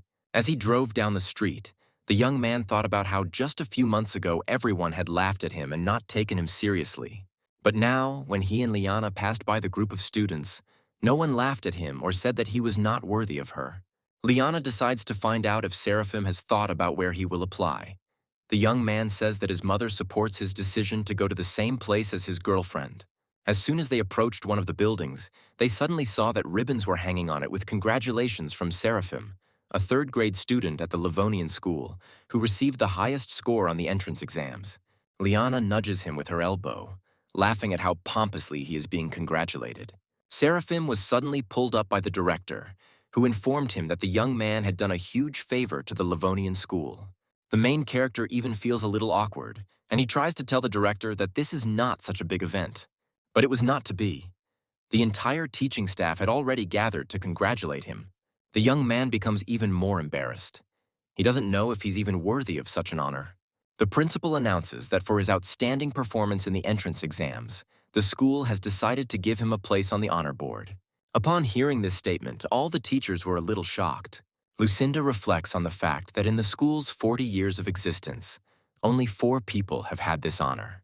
This was awarded to a titan of the literary world, an internet giant who built his career from scratch, a politician who contributed to the development of their country, and an academic who achieved high results in scientific work. And now it's Seraphim's turn, and he's only 18 years old. The thought was lurking in Lucinda's head. Was it really possible that at his age he was already on the same level as such strong personalities? The teacher decides to check with the principal whether this is too big a reward. The director decides to ask her why the Wall of Honor is needed, and to demonstrate the greatness of their school, or to encourage their future students to strive for excellence. For years, their Wall of Honor has been a benchmark of social success, but those around them probably didn't realize that it was something like forbidden fruit for the students. If even a brilliant student like Seraphim can't take his place on the wall, then will anyone else be able to do it? Teacher Lucinda thought about it and came to the conclusion that it all sounded reasonable. In this case, the director declares that Seraphim Clive is worthy of being on the Wall of Honor. Everyone around him starts to applaud loudly, which makes the young man feel awkward, and he feels like he can't accept such an award. The director tries to convince him that everything he said here will really be in vain. He decides to whisper in the student's ear that thanks to him, their school received a grant for a tidy sum. And plus, for each person who is listed on the Wall of Honor, the grant is an even larger sum of money. The main character even lost the power of speech from such amounts. But at the same time, these speeches inspired Seraphim, and now he considers it his duty to serve as an example for other students. The director is pleased, because this is exactly the ambitious approach he expected from him. And the headmaster also said that Seraphim would need to do something later, so he should be ready. He says that the media wants to interview him, so he must not let his alma mater down and perform well. The director heard that it would be held live and would gather a lot of viewers in front of the screens, because Seraphim was, after all, the first in the history of college entrance exams to receive the maximum score. Journalists have already gathered in the conference room. The first interview they take is with the principal, who says that this year their school was able to achieve excellent results once again. Until it was Seraphim's turn, he was thinking about how it was possible to give a grant for such a large sum of money for literally nothing. Finally, the interviewer reaches him. She wants to know if he has anything to say to the younger generation. The young man immediately hesitated because he couldn't say that they didn't have a system like his. Although in theory the system is only half the battle, he was able to achieve such results also thanks to the skills given to him. If you think about it, what helped him the most was that the system's tasks were mandatory to complete. If he didn't work until he was exhausted every time, he would be able to use his skills to their full potential. He is going to give one piece of advice and states that you shouldn't be afraid to lose face. Seraphim knew that at first many people would laugh at him, and to be honest, he was a little scared. And he thought that if he didn't try, he wouldn't lose. He thought that people don't even realize how often they repeat these words. Although you want to confess your feelings for someone, you are afraid to look them in the eye. You're afraid to act at the crucial moment and blame yourself for it. You're afraid to fail the exam, and so on. He believes that one should make it a habit to tell oneself that I am determined, which means that I can handle it. So the goal will not seem so unattainable, of course. He himself would not have achieved such a result without luck and the help of others. But there is something he still wants to share that will serve as support for young people in the future. The secret is that he is not afraid to fall in the eyes of others. At that moment, many students were watching this live broadcast, and they listened attentively to what Seraphim was saying. Suddenly, the young man heard a strange notification from the system. It congratulates Seraphim. For the love of fans, he received 10,000 points. And now the lottery has been successfully launched. While in his living room, the main character listened attentively to the fairy, who explained that he had one chance to win the lottery. She wants to know if he confirms the launch of the lottery. Seraphim happily agrees to this. The creature happily announces that the young man has won the brilliant idea skill. The main character immediately became interested in what this skill entailed. The fairy explains that one day physicists discovered the structure of the benzene ring, and mathematicians constructed a regular pentagon. Nowadays, students understand all these things, but in the past, these were real scientific discoveries, or, in other words, brilliant ideas. Seraphim is full of enthusiasm and wants to try out his new skill as soon as possible. The fairy leaves the young man alone with the tasks of the top 5 mathematical hypotheses. Seraphim gathers his strength and begins to activate the brilliant idea ability. Hours passed, and only in the evening was he able to finish his calculations a little. Suddenly, someone knocked on the front door, and Mom immediately entered the room, because it was already 5 in the evening, and she had no idea who it could be behind the door since they weren't expecting anyone. Seraphim already wanted to get up and open the door himself, but his mother told him to continue working, and she herself would open it and see who had come to them. Opening the door, the woman saw a tall, thin man wearing glasses who was asking if Seraphim Clive lived there. The man decides to introduce himself. His name is Raj Gable. He's the chairman of the admissions committee at Anna University, and he would like to know which college Seraphim has chosen. The mother was speechless as to why the chairman of the admissions committee at Anna's university had come in person. She kindly invites Raj to come in, and the chairman has already managed to see this silent question in her eyes and hastened to answer that he is here personally because her son is a special applicant. And suddenly there was another knock at the door. Another man was standing in the threshold and asking if Seraphim Clive lived here. He came on behalf of the admissions committee of Taekock University. But upon seeing Raj, the man's gaze immediately changed from friendly to angry. He starts an offensive and immediately wants to know if he wants to lure Seraphim to his university. You could say he caught his colleague red-handed. Raj wanted to say something, but the enemy threw some papers at his feet. While Raj was looking at the papers, a representative from Taekock University approached the boy's mother, introducing their university as the best in the country. They have the best campus and living conditions, and the teachers are simply beyond compare. And it will be the best decision if the mother entrusts her son to them. Raj overhears that his rival promises that if Seraphim chooses their university, his scholarship will be 300,000 yuan. The representative had already handed the documents to the mother, saying that all she needed was a couple of signatures. Raj can no longer give up his position, and he grabs Seraphim by the shoulders and says that if his choice falls on Anna University, then he will personally arrange for the young man to receive a scholarship of millions of yuan. The opponent froze in amazement when he heard the amount of scholarship his rival had offered. Raj continues to press the young man. If he is not satisfied with this amount, then he can offer his own. And in general, if he enters Anna University, then he can ask him for anything. Seraphim finally managed to say that, in fact, he and his girlfriend decided to enroll in the same university. Raj starts talking about how his girlfriend will be able to choose any direction, and their master's studies will be free for them, and they will also be able to put them in the same dorm, and that they will also be able to agree on her scholarship. Raj's rival is simply indignant. He asks his colleague if they even have the right to do this. The top of the best includes dozens of students in the country, and they cannot afford to pay such scholarships to everyone. Raj has already made up his mind.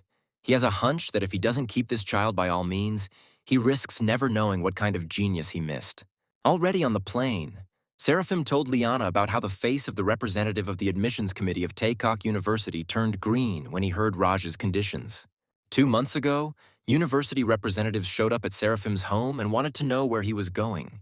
The young man awkwardly admitted that his girlfriend had already chosen Anna's university, so he would also be applying there. Raj immediately began to make fun of his rival, who after these words was ready to offer the young man anything, just so that he would change his mind. But there was nothing to be done.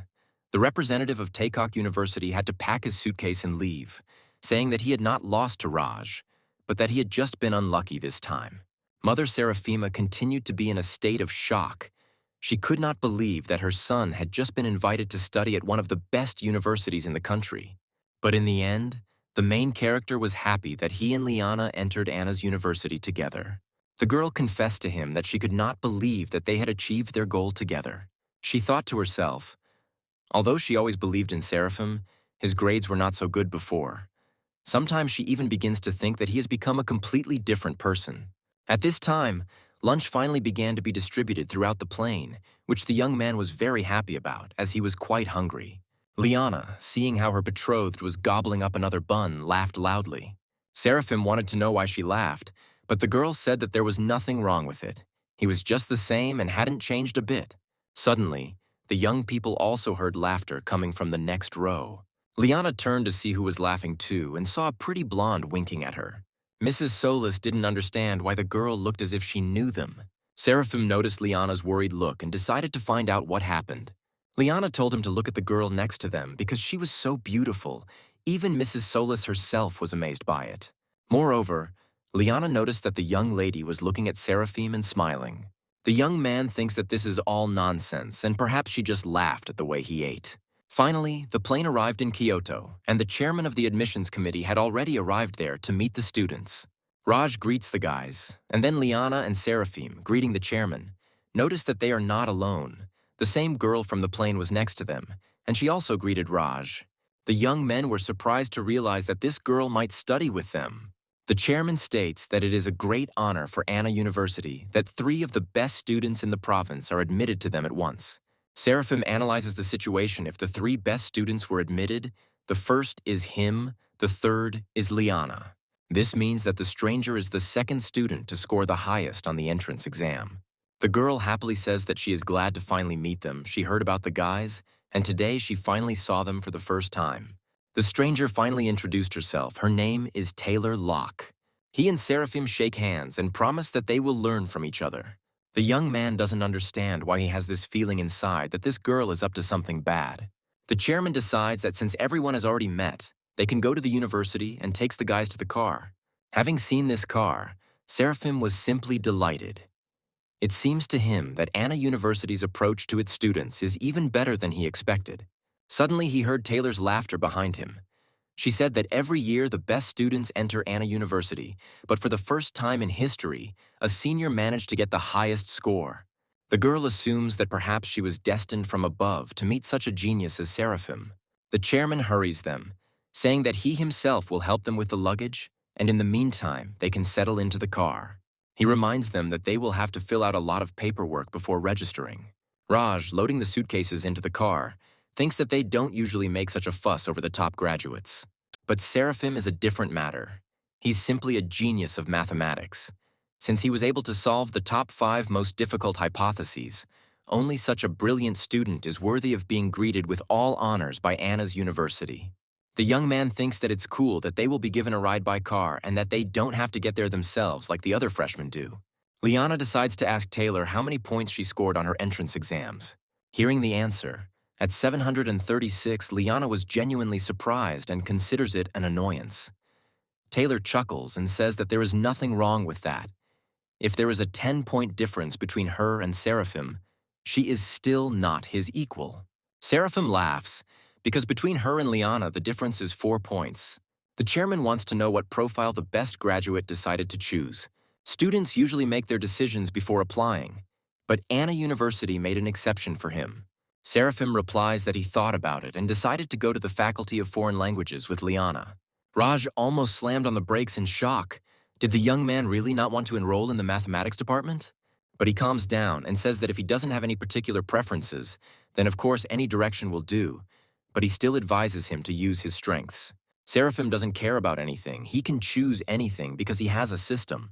The young man notes that most likely the chairman saw his calculations, and that is why he so strongly wants him to enter the mathematics department. Seraphim doesn't want to seem cocky, but does Raj really think his math teachers still have something to teach him? These words made the chairman think, because the young man himself solved those most difficult problems. Even none of the current professors could do this. But he doesn't give up and tells the student that they can still provide him with a good base. Seraphim replies that even if he chooses the mathematics department, he thinks that the bachelor's course will be a waste of time for him, and the other students might be unhappy with his presence. But still, the hero decided that he would study English, and if he suddenly had problem-solving problems, he hoped that the math teachers would be able to help him. Raj laughs and replies that let it be as Seraphim wants, because all roads will be open to him. Finally, they reach the right place. Getting out of the car, they saw a luxurious student campus. The chairman announces to them that while the students are moving into the dormitory, he will register them. Liana and Taylor head to the girls' dorm. Mrs. Solis says goodbye to her boyfriend, offering to meet up and have lunch together afterwards. The young man, of course, agrees. Seraphim can't believe that the university life he's been waiting for so long has finally begun. Entering the dorm room, number 400, the three heroes saw their new neighbors. He was noticed and greeted by a thin, friendly boy named Daniel Pham and a funny, chubby boy named Tyler Dench. And the last one to greet him was a nice young man who said that he was just in time because there was only one free seat left. Seraphim introduces himself to them and shakes everyone's hands as a greeting. The last neighbor introduces himself as Philip Prince and says that they were just deciding who would be the boss in the room. Daniel immediately decided to speak out that he believed that the one who was older should be in charge. Tyler thinks that this is too easy and that they might be better off doing it differently. He wants to propose choosing a boss based on the number of points scored on the exam. Daniel didn't particularly like his proposal, so there was a nervous tension in the room. Tyler is simply confident that his neighbors couldn't do better than him, and he decides to be the first to say that he scored 707 points. Daniel laughed in his neighbor's face as his score was 708 points. Philip decides to interrupt his neighbors and announce that he scored 716 points. The guys already had time to think that the winner was in front of them. The neighbors finally decide to find out how many points their last tenant who moved in had. Seraphim turned around and casually said that he had received 750 points on his entrance exams. But he immediately warns that he doesn't care who will be in charge. Tyler doesn't believe the boy's words and asks him to tell the truth about the points. But Seraphim again replies that he is not lying. If they do not believe, they can check it on the internet. The results are in the public domain. Daniel whispers to the other neighbors that what their neighbor is saying is simply impossible. All three boys crowded around the phone to make sure that Seraphim's words were true. And to their surprise, they found that the young man had told them the truth. They can't believe that they've been given a genius to live with, and Tyler immediately decided to return to the concept of choosing the leader by age. Suddenly, Seraphim received a notification on his phone. It was Liana. He saw her from the window and shouted for her to wait until he came down. The roommates also wanted to see who had come to visit their genius. The boys, upon seeing Liana, immediately began calling her a cutie and assumed that she was probably the first beauty of the school. Tyler wanted to know what kind of relationship Seraphim and Liana had. The protagonist proudly declares that this is his girlfriend, and he invites the guys if they want to go and have dinner with them. Philip also cannot believe that these young people are dating, so he decides to clarify this once again. Having heard once again confirmation that Liana is his neighbor's girlfriend, Philip declares Seraphim the head of their room. The other guys also agree with this. They have even already announced that they are now a family and there should be no secrets between them. The main character feels awkward. He does not understand what secrets are being discussed. It turns out his neighbors want to know secret ways to get girls from him. Seraphim suggests that they first go down and have dinner together. Once outside, the guys see that Liana has brought with her several more attractive girls. Daniel immediately wants to use all his fluids to attract the lady, but his attention is drawn to Tyler, introducing himself with excitement. He blushed very deeply. Taylor didn't even really pay attention to them and immediately turned to Seraphim with the question of when they would go eat. The young people were very upset that their efforts went unnoticed. Philip's heart was not at all concerned about Taylor. The object that interested him was located a little behind, and he immediately decided to act. He greets the girl, introduces himself, and says that he came here from the capital. Liana, looking at this picture, decided to tell Seraphim that he seemed to have interesting neighbors. The young man feels awkward about this and suggests that they quickly find a place where they can have a bite to eat. They ended up at a cafe that served fairly hot appetizers and soups.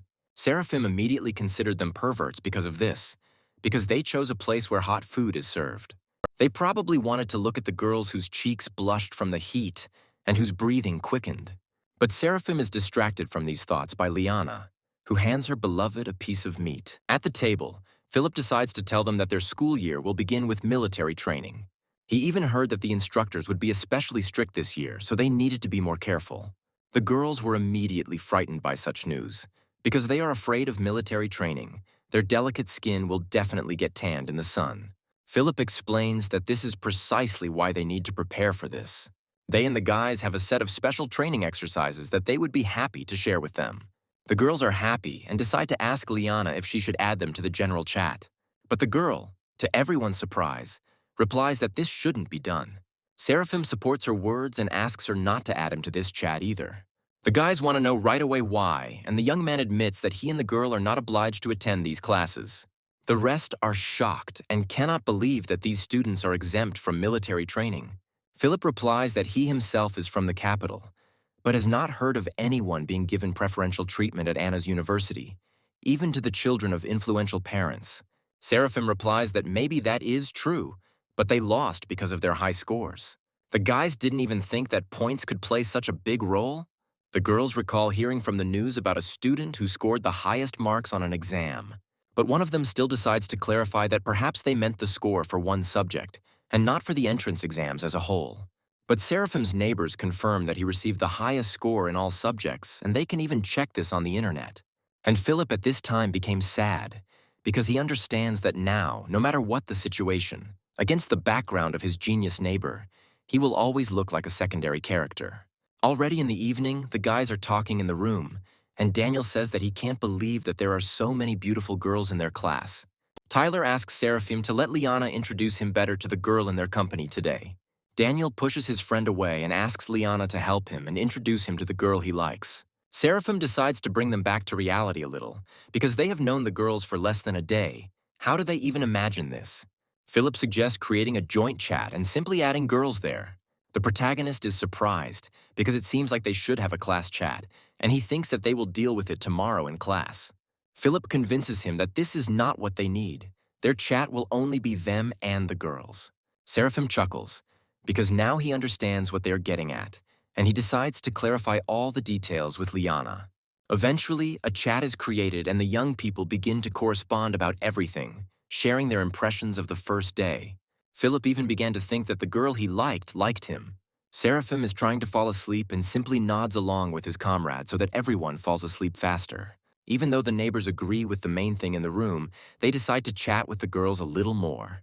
The next day, at the beginning of classes, all the eyes of the male part of the group were riveted on Liana. The young men had already begun to argue about who would approach her first.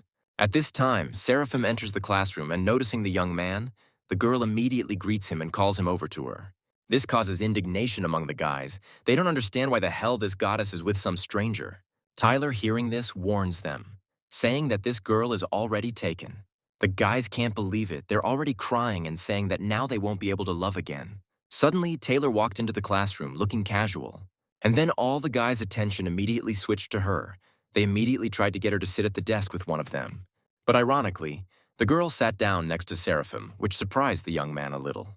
The students again didn't like the fact that another beauty sat with this, in their opinion, loser. Seraphim wants to know why the girl sat next to him, because there are plenty of empty seats in the class.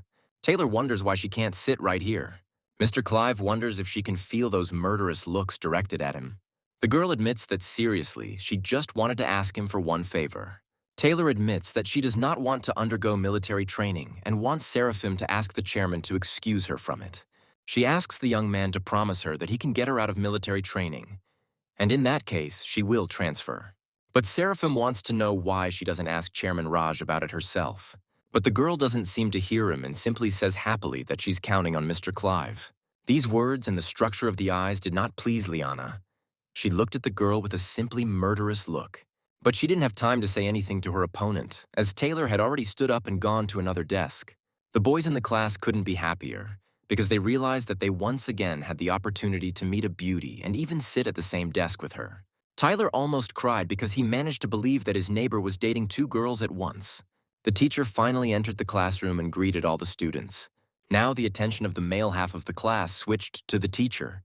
The teacher greeted them again and introduced herself as Faya Crisp, and she would be teaching them a foreign language. She stated that she wanted the students to get to know each other better and get used to the new stop a little. The teacher wants everyone to introduce themselves and tell a little about themselves. One of the students is completely confident that he has the best passing score among the applicants. His choice of this faculty was influenced by the fact that there are many girls here, and he can easily find one for himself here. The young man stands up solemnly and introduces himself as Mike Vogue. He is the fourth in the ranking among those who pass the entrance exams in the province. He declares that if anyone has any difficulties in their studies, they can safely contact him. He goes on to talk about how he still has an interest in playing basketball, and he also has an interest in music, so he would like to join a music club. At first, there was silence in the class, as everyone simply thought that the young man had come there to brag. But then one by one, the students also began to stand up and introduce themselves. Mike didn't like that his classmates didn't admire him, but he understands that they are just jealous of him. He doesn't care because he already found a target that he wanted to conquer. It turned out to be Taylor. The girl stands up and greets the class, saying how nice it is to meet everyone. Since the girl immediately sat down after this phrase, the teacher decided to continue for her, saying that Taylor had an impressive passing score, thanks to which she occupied the second place among applicants.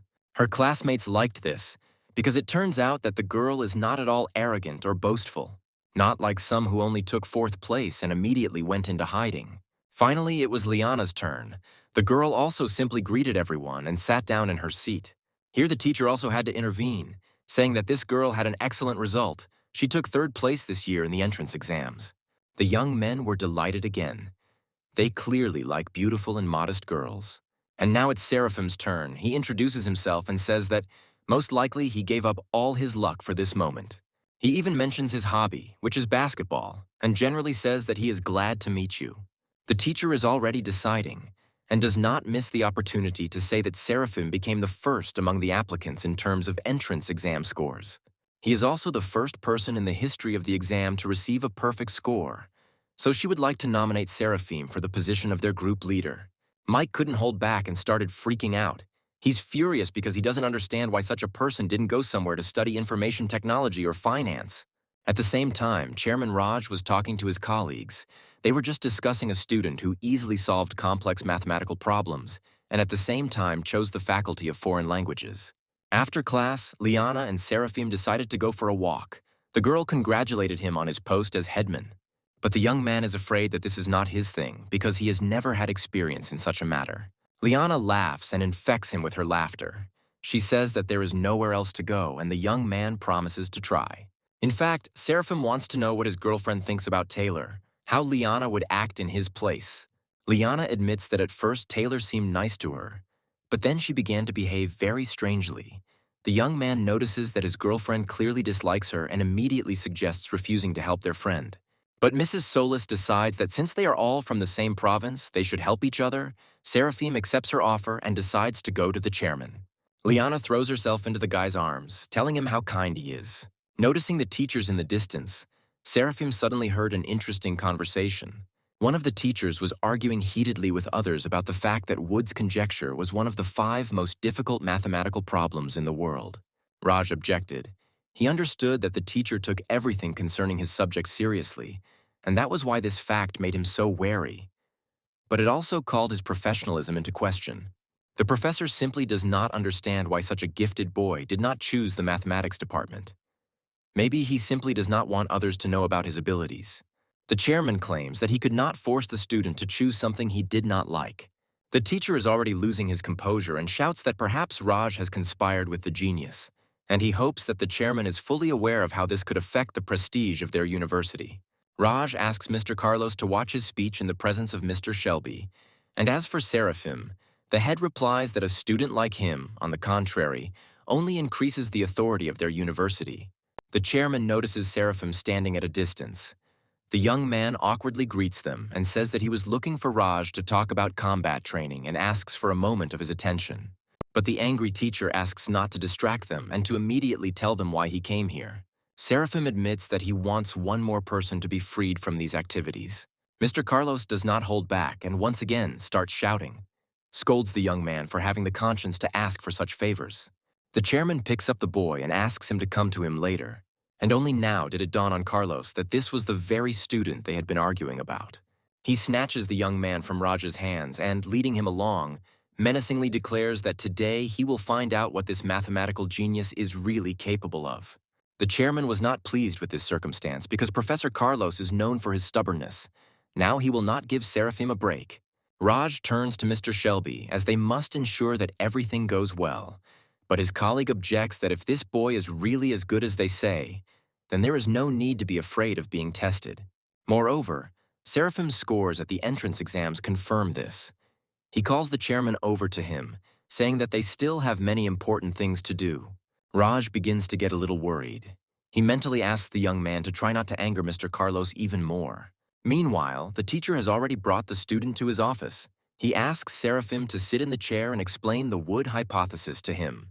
The main character doesn't understand what's wrong with this old man and whether it's possible to be more respectful with the student. Finally, the teacher handed him a piece of paper for the solution, and at that moment, Seraphim began to examine the office in more detail. He suggests that Carlos is most likely a famous scientist who has dedicated his entire life to science and work for the good of the country. Well, be that as it may, now Mr. Clive decides to show him everything he is capable of. After some time, the professor began to check the assignment and could not believe his eyes. A moment later, the chairman, who was walking down the corridor with Mr. Shelby, decided to knock on Carlos's office door to check on how things were going. Entering the office, they could not believe their eyes. The once formidable professor was smiling sweetly and talking with Seraphim. They heard him offer the boy to become his apprentice. It turns out that Carlos may not only be a cold iceberg. The professor decided to share with Jack Steels the news that he had a student who showed great promise. At such a young age, he has already solved 5 of the world's most difficult problems, and Carlos considers himself very lucky to have agreed to study with him. He even believes that such a wonderful student needs a careful approach. Jack didn't particularly like listening to this old man talk only about Seraphim for half an hour. The young man is also Carlos's student, and right now his nerves were giving way. He could no longer complete his work calmly in such an environment. But he still decides to ask the professor if it is possible to solve 5 difficult problems so easily and quickly. The young man believes that it is worth making sure that their solution is correct, just in case. Carlos notes that Jack even made him doubt.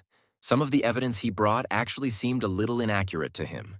And perhaps he will go to the lab and use the main computer to check some data. Jack volunteers to try it himself. Carlos, of course, agrees, because Miss Hazel works in the lab, with whom his student is in love. He allows Jack to make calculations on his behalf, but the young man must wait for the professor to write a letter, and he also asks him to keep everything said now between them.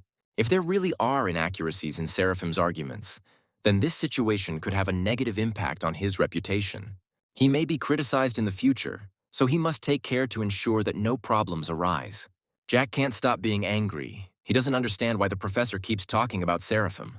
The young man thinks that whoever it is does not deserve an ounce of his respect, and he will not let anyone stand in his way.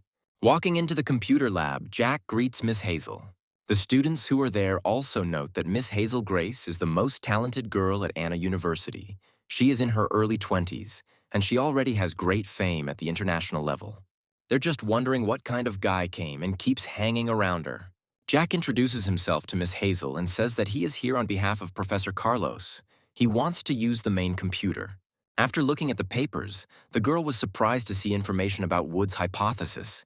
Perhaps the professor managed to prove it, but after looking at the papers more closely, she realized that this theory was proven by Seraphim Clive. Jack didn't like that she mentioned his rival's name out loud.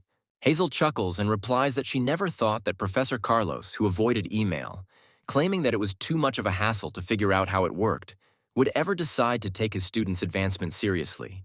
The student also laughs and replies that, as far as he knows, there are still some doubts about Seraphim.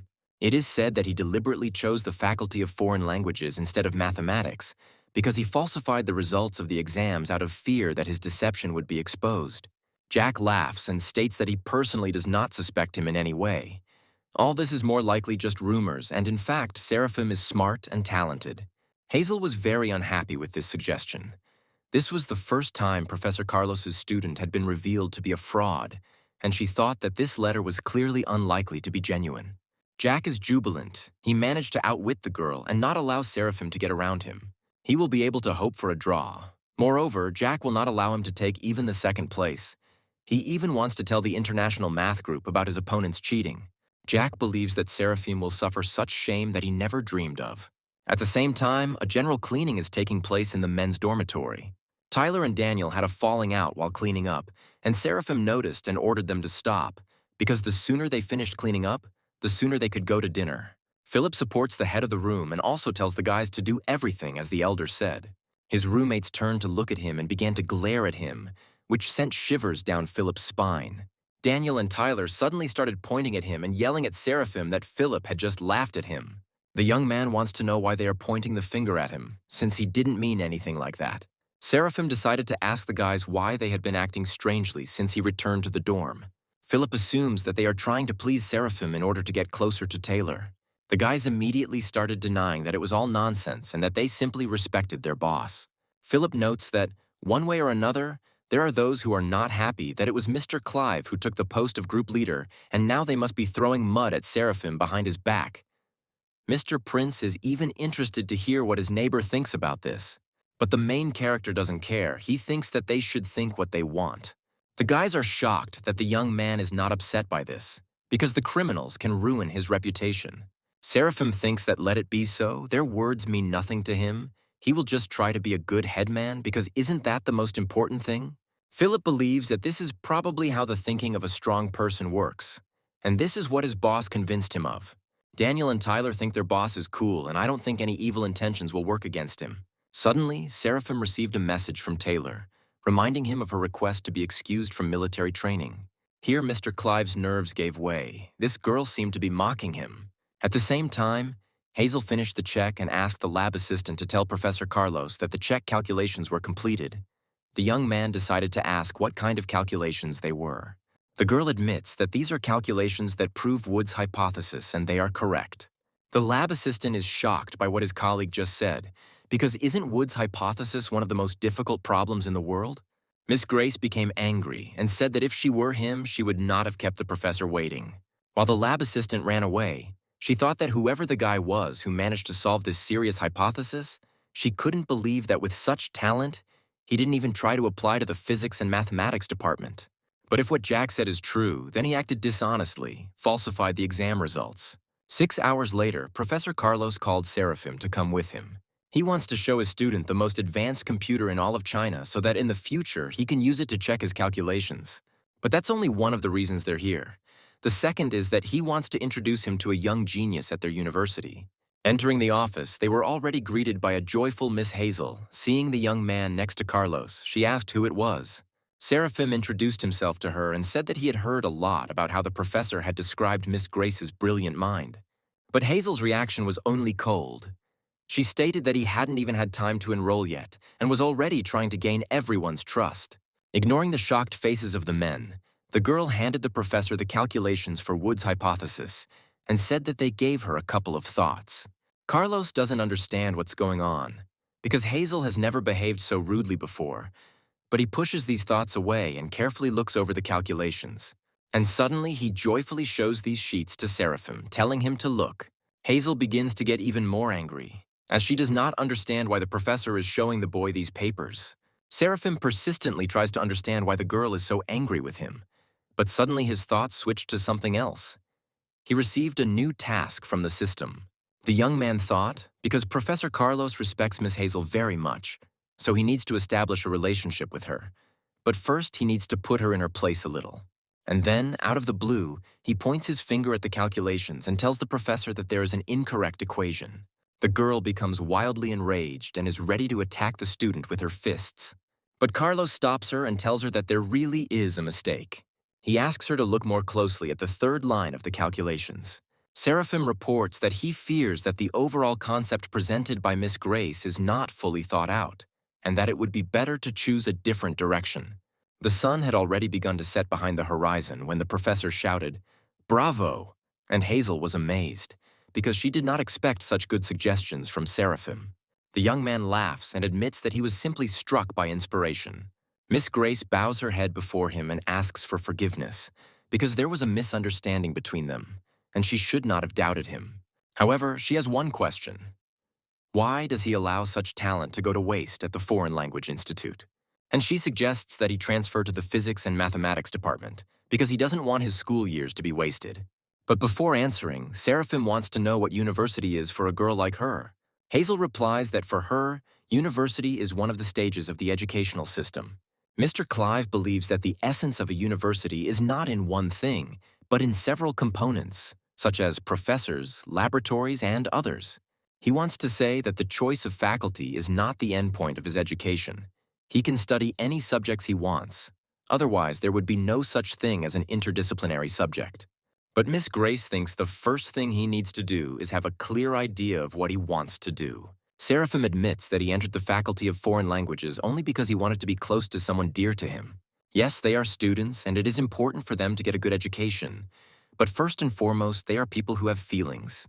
After all, if it weren't for his family and friends, he wouldn't have been able to advance so far. It was thanks to Liana that he began to work hard and achieved what he has in terms of education. Carlos also decided to calm Hazel down, saying that of course he couldn't say that he agreed with everything Seraphim said, but he reminded him of what he had wanted to tell her for a long time. After all, for the last 6 months she has practically been living in the laboratory, and she hasn't been home or called her parents for a long time. Sometimes too much mental workload can be detrimental to the flow of thought. Taking breaks will help her mind become more flexible. The girl noticeably cheered up and said that she never thought that Seraphim could teach her anything. Sitting already in the dorm room, the young man receives a notification from the system, stating that he has completed his mission, and now he is interested in what reward awaits him this time. His reward was called Fire Eyes. Seraphim became very curious about what this skill meant. At the same time, Jack was walking around the laboratory and he overheard how the students were discussing that one of the new students had proven a complex hypothesis. He was tense at this news, but all his thoughts disappeared when he saw Miss Grace on his way. He immediately noted that he didn't often see her outside the laboratory. The girl admits that she decided to follow the advice of Professor Carlos and Seraphim to see how rest would affect the flexibility of the mind. The young man does not understand what happened and why Miss Grace is behaving so strangely.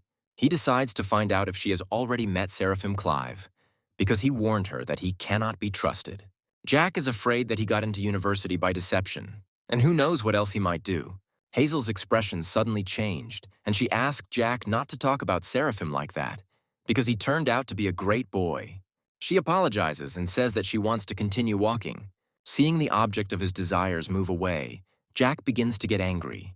He wanted to be gentle with Seraphim after all. They study at the same university, but now he left him no choice. At the same time, Mr. Clive decided to try out his new ability and placed 2 cards face down on the table in front of him.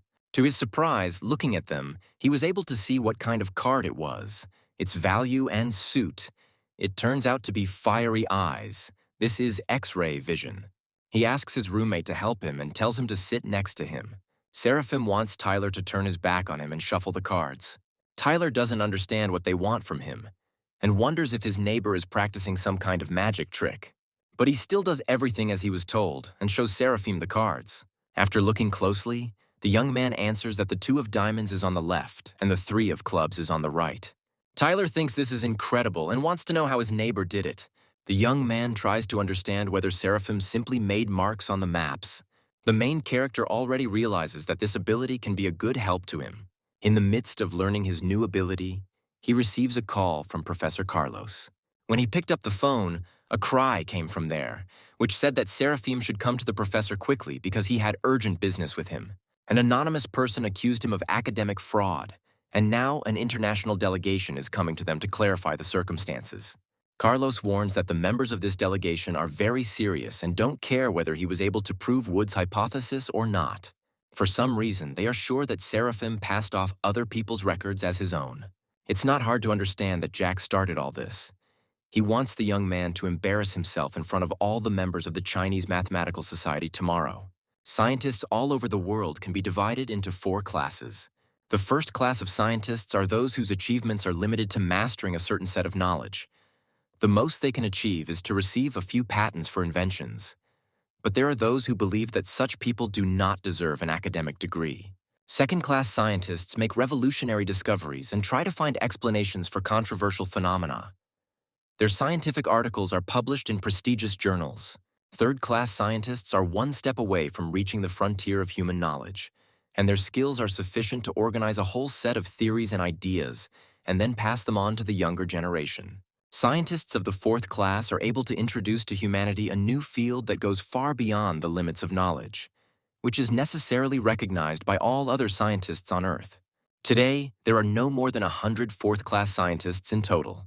Finally, the international delegation arrived in the main conference hall. Mr. Shelby whispers to Miss Hazel that someone reported that China had proven Wood's hypothesis. The girl is indignant because it was done on purpose, and the person who sent the anonymous statement is one of the few trusted people with whom they shared the secret. She realizes that not many people knew about the proof of the hypothesis, and she seems to have an idea who it could have been. The delegation is talking to each other. One of the members is named Tom. He is a second-class scientist from the kingdom of Starbust. A third-class scientist named Mott from the Sakura Kingdom is talking to him. Mott begins to tell that he himself recently completed his latest work concerning one hypothesis. One of the professors screamed when she heard this. She wanted to clarify whether Motu had managed to prove the second most difficult hypothesis of the world. The scientist laughs and hands everyone sheets of paper with his findings so that they can look at them. Tom finds his colleague's progress encouraging and says he thinks he will need a week to complete the hypothesis. Mott claps his hands to get everyone's attention and announces that he has a great idea on how to make their meeting even more effective. How everyone present is watching that boy named Seraphim Clive. Look at his notes and try to bring them to a logical conclusion within 2 hours. Hazel enters into a polemic. She does not understand what this madman is talking about, because this is a completely different hypothesis that requires a different solution. But Mott calmly states that if the young man fails, he will call into question the reputation of the entire university. Suddenly, Seraphim enthusiastically declares that he is ready to try. Hazel was surprised that after all this, he was still willing to try. Because the complexity of the XE hypothesis reaches world level, it is impossible to solve it in an hour. Seraphim understands that the old man from Sakura wants to ruin the image of the Chinese academic community, and he simply has to stop him. Mott greets the young man and asks if he is ready to speak on behalf of the entire academic community of China. Professor Carlos is a fourth-class scientist, and he shouts at his protege to do everything for the honor of their country. The boy looks at the sheets of paper and uses his skill called brainstorming. Meanwhile, Mott decides to ask Miss Grace if she would like to transfer to Sakura University. After all, there are less than 2 hours left before the reputation of Anna University is destroyed. Their status will be called into question, and it will be difficult to find a new job abroad. Hazel was about to say a few kind words to this scientist, but Seraphim stopped her. He said that they had nothing to worry about. They won't cause them any problems because the young man has already found a solution to the XE hypothesis. The teachers are perplexed because only a few minutes have passed, during which time the student usually does not even have time to solve an algebra problem. Seraphim cheerfully declares that nevertheless, it took him only a couple of minutes to figure out this clumsy decision. None of the delegation can believe his words, and all this begins to anger them. Throwing the papers on the table, Seraphim declares that he has an idea on how to simplify the proof of this hypothesis. He decided to deviate from the method presented by Mr. Mott. He asks everyone present to pay attention to the board. Mott cannot tolerate such impudence. Slapping his palm on the table, he says that he will look at the shame of this young man. Mr. Clive continues. Firstly, he shows a new formula. Then he paints almost the entire board and explains everything at the same time, showing what result he managed to achieve. His solution turned out to be much easier and more effective. During his explanation, Mott broke out in a cold sweat. He simply did not believe everything that was happening around him. This simply cannot be. Could it be that at such a young age, Seraphim has already reached the level of a fourth-grade scientist? Professor Carlos even began to clap his hands, declaring that they, scientists, do not create a stir around their ideas, but calmly move towards the goal. The formula for calculating the sum of numbers was created by Gauss at the age of 10, and at 24 he proved the theorem of the regular heptagon. By this, he means that true geniuses begin to show their potential in their youth. Seraphim decides to approach Mr. Motu and asked him to remind him what he was talking about. But he did not let him speak, but repeated that Mott was sure that in 2 hours the reputation of the Chinese academic society would be ruined at the root. Seraphim is afraid that the scientist was mistaken and that here and now it is not China that awaits humiliation, but Sakura. Professor Carlos intervenes in the conversation. He is, of course, on the side of his protege, but decides to remind him that he is still just a student. And Professor Mott is above him in status, so he must respect what he does and says. The scientist understands that he was humiliated in front of the members of the international delegation. He thinks that everyone will laugh at him now. They had already started talking behind his back, discussing how they didn't think anyone could prove the XE hypothesis in such a short time. Tom believes that this is a turning point for the entire world of mathematics, and his colleague supports him and believes that it is necessary to tell others about it as soon as possible. Mott stands aside and thinks that he is a loser, and now he will never regain his former respect, because a new star has appeared that has eclipsed him with its radiance. The next day, Jack was walking around campus and again heard about a certain gifted genius at their university. He couldn't believe that Seraphim turned out to be so smart, and the young man didn't know what to do now. So he went to the laboratory to Miss Grace, who called him to her. But when he opened the door, he discovered that the girl was not alone, but in the company of Seraphim. When Jack timidly asked what they were doing there, Hazel became angry and stated that she had asked Professor Carlos to give them time to talk alone. The girl suspected that it was Jack who sent the anonymous statement. The young man pretended not to understand what she was talking about, but Miss Grace continued. She reported that the members of the commission confirmed that the calculations of the Wood hypothesis were correct, but someone convinced them that Seraphim had passed off someone else's work as his own. And they came to their university and demanded proof. And besides her, Seraphim and Professor Carlos, only Jack knew about it and had to keep everything a secret. The girl threw a stack of papers at the traitor, screaming that his stupid behavior was not worthy of a graduate of one of China's most prestigious universities. Hazel asks him how he could give in to envy so easily. Jack begins to shake with fear and stutters as he tries to apologize, saying that his mind was clouded. Miss Grace screams at him to apologize not to her, but to Seraphim.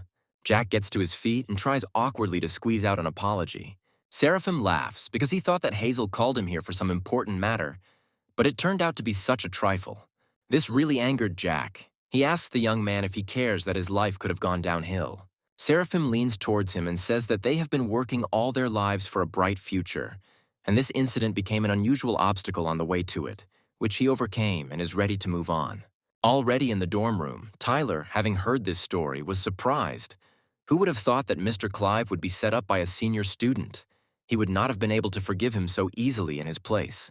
And Daniel grabbed Seraphim and calls him cool, because he heard how he put that old man from Sakura in his place. Tyler declares that from now on their boss is a university celebrity, which means that in order to pick up a girl, he only needs to say that he shares a room with Seraphim. But the main character doesn't like their speech, so he decides to ask if they plan to drive him crazy. Daniel calms him down and explains that he is only saying all this because he truly believes it. Seraphim suggests forgetting all this, and he will treat them to dinner if only they would leave him alone because he just received the prize money. Seeing the silent question in the eyes of his neighbors, he explains that this money was sent to him for proving the Wood hypothesis, and this amount is in the form of a family or 8 noble sums. His neighbors, hearing about this, could not rejoice enough at how lucky they were to have a roommate. Seraphim decided to find out where another of their comrades, Philip, had gone. Daniel heard that he went to play basketball because today is a tryout game with the team from Taikok University. Seraphim admits that he didn't even know that Philip had already been accepted into the team. Tyler reports that it was a surprise to them too. It turns out that he is not only smart, but also good at sports. Besides, he's also a great guy from a rich family, but Tyler still thinks that their boss is 100 times cooler. Seraphim decides that it would be better for them to go and watch the game, because whether it is a trial or not, the competitive spirit has not been canceled. The fight had already flared up on the basketball court. Philip blocked the opponent's ball and, having taken it away, moved towards the opponent's hoop. His efforts were not in vain. He scored on the first try. Seeing their comrade carry out a brilliant attack, Tyler decided to shout words of encouragement at him. One of the cheerleaders heard this and, turning around angrily, asked the guys what they were doing there, since the students at Anna's university were sitting on the other side. The young men smile awkwardly and ask her forgiveness for their mistake.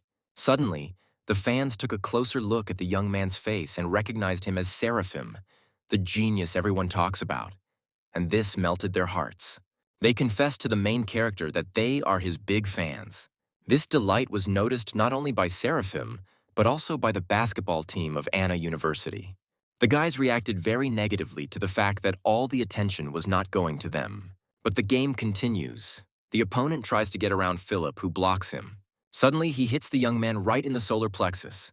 Seraphim noticed this and began to shout that the enemy did it on purpose. A student from Taikok University says that without physical confrontation, there is nothing to do in basketball, or he can go out on the court and show how it is done. Seraphim approached Philip to lift him up, and one of the players was already shouting that the young man was not included in the reserve team and that this was against the rules. Zadira thinks that they don't have to stick to the rules. This is a trial game, and if Seraphim isn't happy with something, then let him show them how it should be done. Philip tries to tell his friend not to pay attention to it, but Seraphim decides that if they want to see wild basketball, then they will get it. He will show them real sportsmanship. The rivals are only happy with this outcome. They don't believe that the mathematical genius will be able to beat them. Seraphim takes off his jacket and declares that he will score 100 points against his opponents. His opponents simply laugh at him, not understanding what 100 points he is talking about. But before the player had time to come to his senses, the ball was already in Seraphim's hands. The team captain yells at the other players to stop the new guy. But Seraphim already knew that his opponents would not succeed, and he literally soared into the air above them like an eagle to throw the ball. Anna's entire university rejoiced when the ball hit the basket, and her comrades shouted wishes to their boss. But the opposing team is not ready to give up. They must concentrate. But they were once again unsuccessful. The ball seemed to magnetize itself to Seraphim's hand and then hit the target. At the moment, the score is Taikok University 34 points and Anna University 39 points. The opposing captain is once again trying to motivate everyone to play more aggressively and wants them to at least just block the young man. But Seraphim quickly noticed and analyzed their new type of attack. He simply distracted his opponent and, without moving from his spot, threw the ball into the basket. The player admits to the captain that since the young man is too evasive, they cannot block him well. The opponent gets furious. He takes the ball himself and orders everyone to attack together because they need to score no matter what. But it was not to be. Seraphim knocked the ball out of his hand and, jumping up, immediately scored another point. The opponents don't even understand what number the ball was, and the captain orders them to simply avoid this scumbag from now on. But they couldn't just go around and score because Seraphim wasn't the only great player on the team. The Taikok University team failed to carry out their powerful attack again because Seraphim can hold back 3 of their players at once, and so it remains 2 against 4. The captain gives another speech about how they have no right to lose and need to move into battle. But after a few more halves, they are already lying on the court without strength. By this time, the score was already 57 points for Taikok University and 159 points for Anna University. Finally, the referee announces the score and says that the match is over, and Seraphim's comrades rejoice. Mr. Clive, despite all the honors, decided to approach the captain of the opponents and say once again that he knows that he deliberately pushed Philip. Now he will have to remember that karma works without days off. After the game, one of the Taikok University fans gently pulled Seraphim up.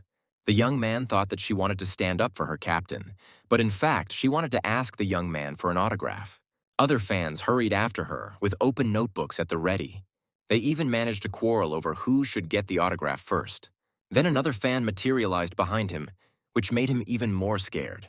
Noticing the girl out of turn, a fight immediately broke out between the fans. Seeing the turn things were taking, Seraphim decided to get away from there as quickly as possible. Gradually, the fame of the young genius spread throughout Anna's university faster and faster, and all the locals were already trying to find his accounts on social networks. Seraphim woke up in the morning in the dorm, half asleep, went into his phone and discovered that there was an unimaginable number of subscribers on his page. Suddenly, a fairy appeared in the room and congratulated him on what he had achieved, marking 20 million fans, and that the hidden task called Famous Person had been completed. The creature noted that they had not seen each other for a long time, and she was glad to see the owner. The fairy did not expect that Seraphim would be able to complete the next task so easily. It seems she underestimated him. Thanks to this task, the young man comes to the conclusion that his fans can also perform tasks. It follows that there are missions whose success depends on the level of popularity. The system never ceases to amaze him. The fairy confirms this because communication skills also need to be learned. Like everything else, this experience is undoubtedly important in the life of every person. Seraphim already regretted asking her about it, but he wants to find out further what reward he will receive for successfully completing the mission. The fairy appeared here to give him his reward. The creature was angered by the fact that Seraphim did not consider that this task had a teaching function. Therefore, the fairy decides to leave, leaving the young man alone to deal with everything himself. Left alone, Seraphim felt a little sad, but decided that he could cope without her help. It turns out that the famous person's mission has two phases, the first of which has already been completed, and the second is in progress. Seraphim has already realized that the number of fans plays an important role. He still can't believe that they can actually complete tasks. Scrolling through the feed, the young man also comes across mentions of his name in connection with something called the Battle of Intellects. The Battle of Intellects is an international competition in which the best minds from more than 10 countries take part.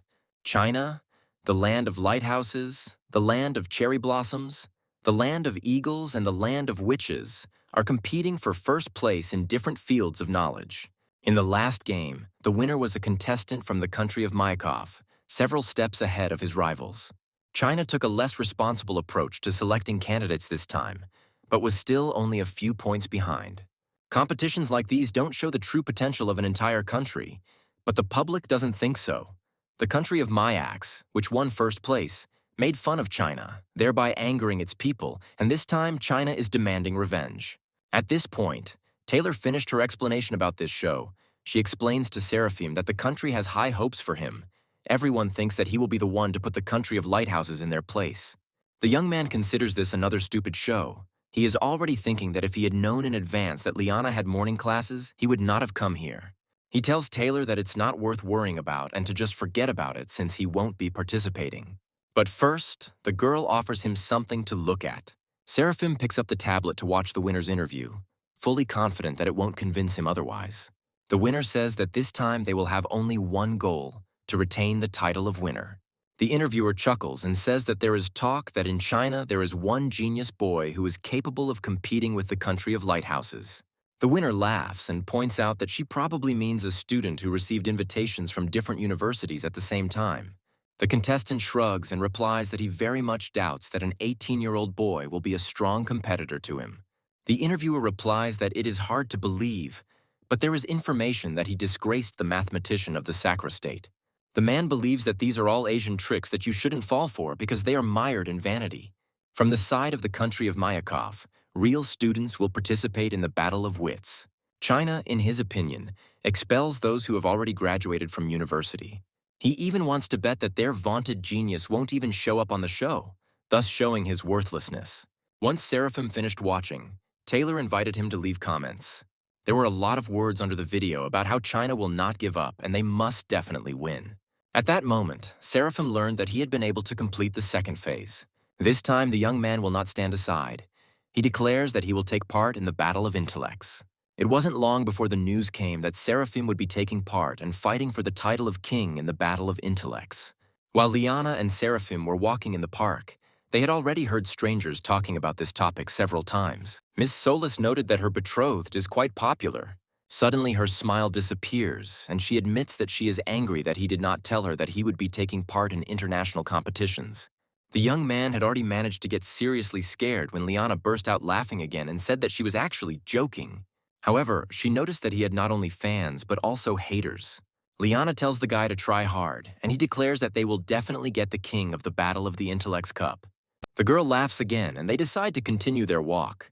And it was a tense evening in the office of the team developing the Battle of Wits show.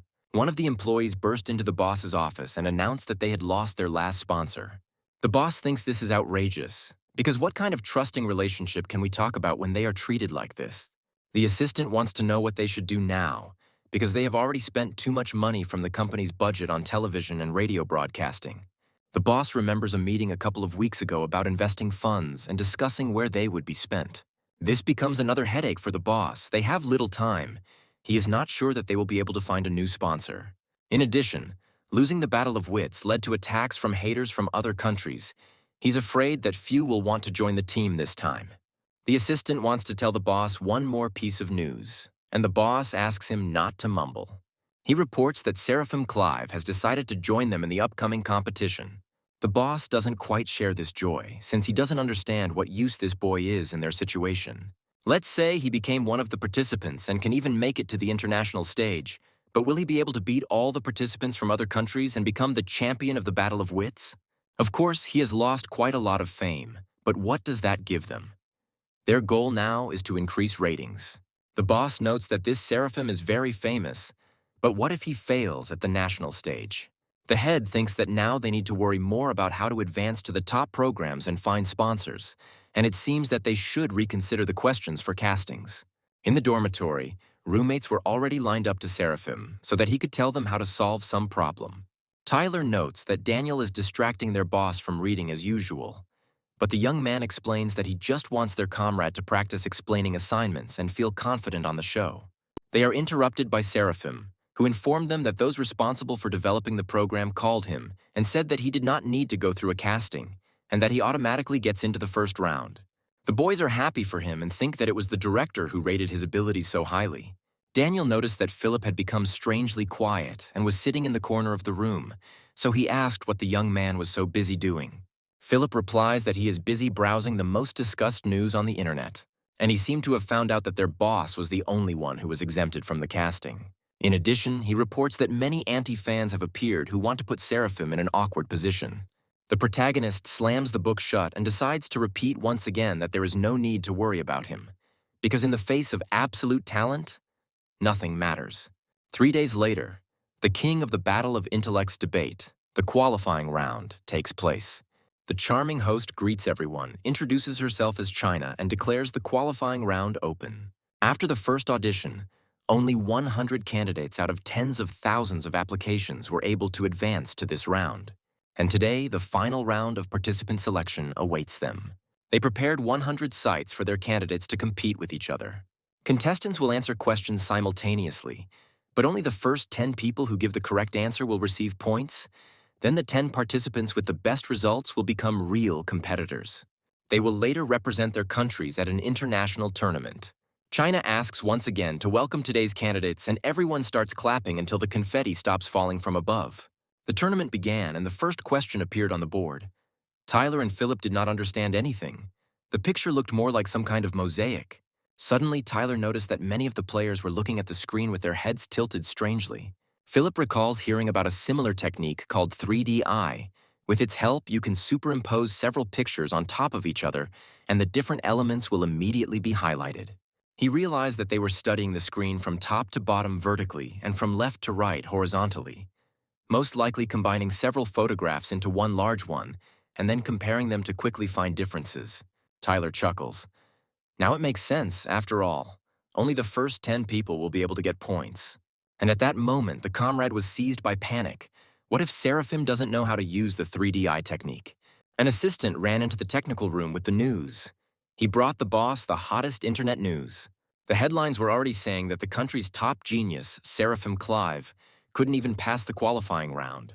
The boss is happy because he sees that many people are interested in this. And this means only one thing. They must take advantage of this farce to attract sponsors. The leader carefully selected the questions for this round, and none of them were related to mathematics, because no matter how much of a genius this Seraphim was, he couldn't be that wasteful. China was surprised when only 10 seconds had passed and a participant named Seraphim was already ready to give his answer. But to everyone's surprise, the answer turns out to be correct, and the young man gets the first 10 points. The protagonist had no doubt that he would win this task, as the reward for the last draw was the power of inspection, and its effects were simply amazing. The young man then gave one correct answer after another, increasingly shocking the audience. The boss watched the game, and Seraphim, he did not understand how this was possible. This guy is a mathematical genius. Isn't he the one who solves universally complex problems? If the young man wants to make his city famous, he needs to focus. The man couldn't even believe that there were such versatile geniuses in the world. The assistant tries to tell the boss that things seem to be getting out of control, but the boss just yells at him to stop talking nonsense. The assistant hands the phone to the chief and asks him to look at the comments. People on the internet mocked Seraphim and thought that the show had specially rewritten the questions for him. The boss gets angry because he asked his assistant to hire professionals to stir up interest in the show and thereby attack Seraphim. In fact, the assistant found a pretty strong PR company. But what he failed to foresee was that within a couple of hours, the PR team had found quite a few subcontractors. The boss encouraged his workers to direct all their anger at a man named Seraphim Clive. The employee immediately decided to clarify what was wrong, because this guy doesn't seem so bad to him. But the boss reminds him that this same employee worked as an anti-fan for 2 years, and he should already know what he's doing. As a result, a misunderstanding occurred, which led to mockery of the program team and insults to Seraphim. The comrades continue to admire their neighbor, because he has already scored 104 points. Philip notices and wants to know if his friends think the second contender looks familiar. Now in second place is a student named Dave Romer. His results are also quite good. Philip recalls that last year he took third place in the debate tournament, and in terms of knowledge, he can easily compare with the winner. The boss is furious. He orders his assistant to immediately contact the PR company because these comments need to be removed. The boss sits down in a chair and, bowing his head, realizes how badly they screwed up. The entire budget went to renting the premises and signing a contract with a PR company. Suddenly, an assistant bursts into the room with a joyful expression on his face. The head was even a little scared by such suddenness, but the assistant doesn't listen to him and simply hands him the phone, saying that there is a person on the line and he wants to become their sponsor. The leader can't believe this is the turning point. The only condition that the client put forward was that Seraphim Clive be the face of the program. China announces that the tournament has come to an end, and now they can all congratulate the participant named Seraphim, who answered all 20 questions in a row correctly and took first place. Dave left the studio a little deflated as he only came in second place. As he walked down the corridor, he tried to contain his anger, as he was sure that the winner had simply been given the answers in advance. The next day in the lab, a student approached Tyler to ask if he was rooming with the winner of the preliminary round of the debate tournament. Another classmate overheard this conversation and decided to say that he had heard that the answers had been leaked online. Liana eavesdrops as their classmates try to figure out the secret of Seraphim's success. Suddenly, Mike Wohl sits down next to the girl and greets her. Daniel noticed that their boss's girlfriend was having problems and decided to go up to her and say that the seat next to Liana was already taken. Mike decides to ask if there is someone's name written in this place. Daniel was about to take action, but Seraphim suddenly grabbed him by the shoulder. The young man wants to know if everything is okay with his girlfriend. But Liana calmly replies that everything is fine and invites him to move to the back together. Finally, a teacher comes into their classroom and announces the start of the class. Her name is Rose, and she will now be teaching their foreign languages module. She hopes that everyone present understands their profession, although it may seem that the specialty of mathematicians and physicists is much more difficult. Languages also require deep knowledge. After graduation, they will have many opportunities to work as interpreters, translators, and diplomats. To start, Rose wants to let them translate a small passage into Chinese. Mike decides to volunteer first, as he wants to get his dose of everyone's attention. While completing assignments at the board, the young man already anticipates victory, as he is sure that Seraphim is a complete zero in languages. Rose checks the assignment and praises the student for a very good translation. But then he immediately states that this task, as far as the aesthetic side is concerned, is not ideal, so there is something to work on. She sends Mike back to his seat, and the student feels his whole body shaking with despair. Rose calls Seraphim to the board so that he can also try to translate the passage. Only now the young man came to his senses a little, and Mike had already managed to think that finally, at least others would get a little of the teacher's wrath. Seraphim asks Rose to repeat, since he heard what she said and also wants her to repeat what language they are translating into. The teacher hands him some chalk and in a stern voice orders him to go to the board first. Mike is on edge, waiting with bated breath for Seraphim's pretense to be exposed. But then suddenly the student tells Rose that he doesn't have enough space on the board to write everything down. The teacher orders him to write until there is no more space. Mike rubs his hands, realizing that Seraphim is about to receive the public disgrace he deserves. But everyone was only surprised to see how the young man translated the phrase into different languages, and the board really ran out of space. Rose stood in mute shock. She wrote this passage herself. The student not only has a complex logical structure, but also unusual content. She can't even believe that he is really able to translate the text into 20 languages so easily. The teacher understands that one glance is enough to understand that this text is of first-class quality. Seraphim has the level of a professional translator with 20 years of experience, as if he is fluent in 20 languages. The boy turns to Rose and says with a smile that there is no more space on the board, but the teacher doesn't care anymore and tells her to finish it there.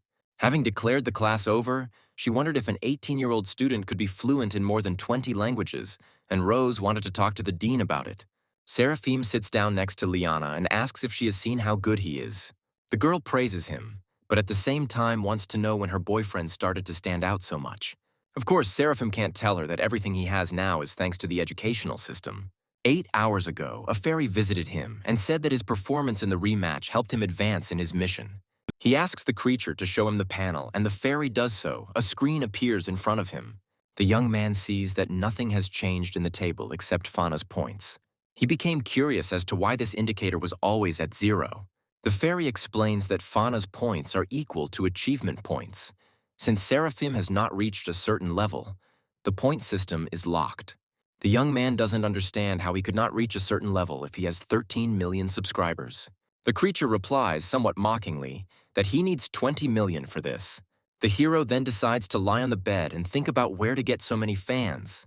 Maybe he needs to achieve a higher status. Seraphim comes to the director and asks to open a sick leave for him. The director had already assumed that their genius would participate in the battle of wits, so he was not against it and wanted to know how long the young man would be gone. Seraphim replies that the team warned him and 2 weeks will be enough. The director notes that this show has become very important lately, and their student must try hard and not disgrace Anna's university. The main character asks him not to worry, because if he participates in this tournament, he will definitely win. Meanwhile, in the office of the TV station director, the head is considering the candidates, Seraphim and Dave. He knows that they are first-class mathematicians and talented young people. The show's director confirms this information, but Dave is known to be more interested in promoting himself on social networks. He took 3rd place in the last tournament, but many believe he was simply unlucky. The head coach admits that he initially wanted Dave to lead the team in the international tournament, but in the end, they chose Seraphim. The director praises his subordinates for their good work. But the director, sitting down in his chair, notes that he has noticed that the internet is not calm right now.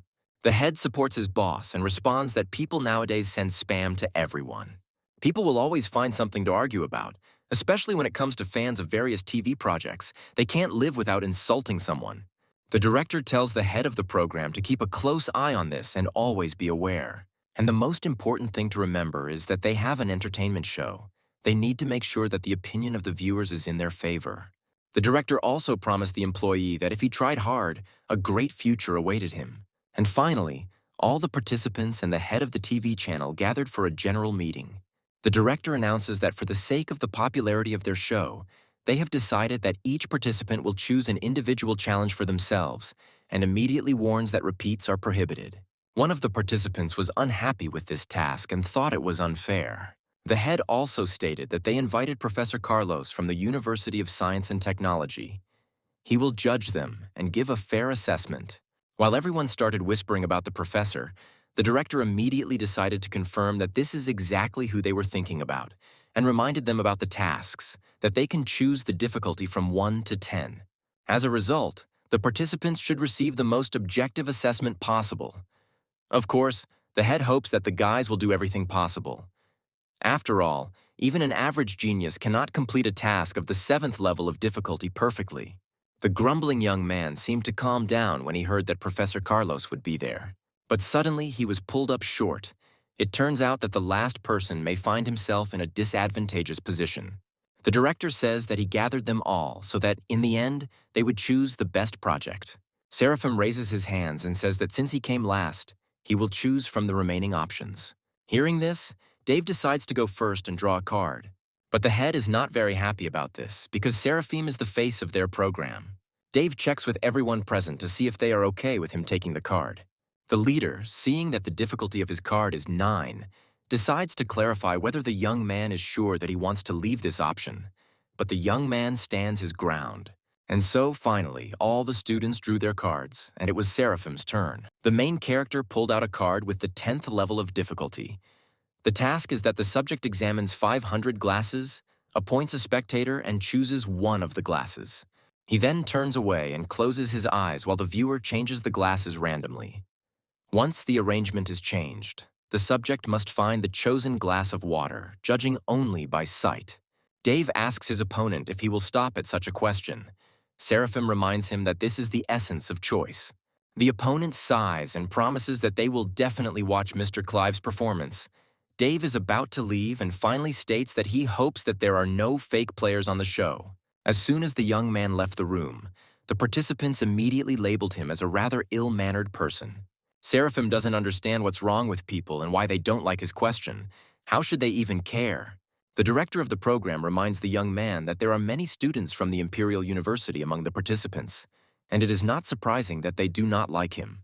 The protagonist is a little depressed and wonders why even scientists treat each other this way. Meanwhile, strange comments continued to flood the internet, writing nasty things and making guesses about the show and Seraphim. And so, on November 1st, the internal final of the Battle of Wits finally began.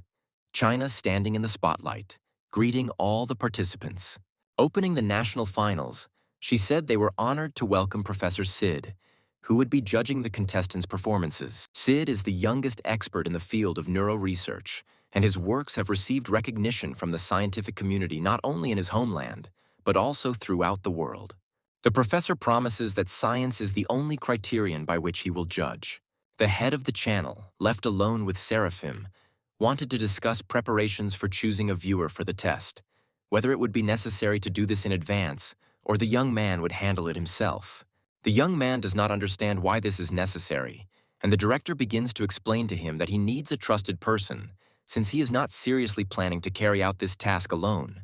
Seeing Seraphim laughing and sighing a little, the leader couldn't believe that he actually wanted to do this alone. Mr. Clive says if they want to rig the competition, he'll just leave.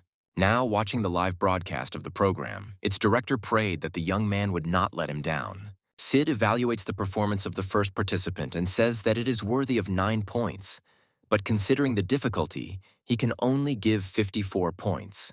China says that this result is not enough to make it into the top 5, but the contestant still deserves praise for his amazing performance. She announces the next participant, and it is Dave, who has already participated in the Battle of Wits more than once. The presenter turns to Professor Sid, as many viewers have questions for him. The question is about facial recognition. Does it involve only the eyes? Sid replies that intelligence involves not only memory and computational ability, but also image processing skills and much more. Some people are able to recognize spatial distances faster than others. Other people can recognize the pitch of sounds faster, for example. The professor explains that these are all different types of mental abilities. As the competition progressed, Dave finally found the right face. Sid notes that given the complexity, the young man's performance can be called ideal. For such a short time, he can give him 10 points. China announces that if the points are multiplied, Dave's current highest score would be 95. The host announces the next contender, who turns out to be the winner of the qualifying round named Seraphim Clive, and she is surprised by the difficulty of his task. Sid replies that before he starts, he wants to express his surprise that someone chose this task, which he did not expect. This question was intended as a model for other tasks to establish the difficulty.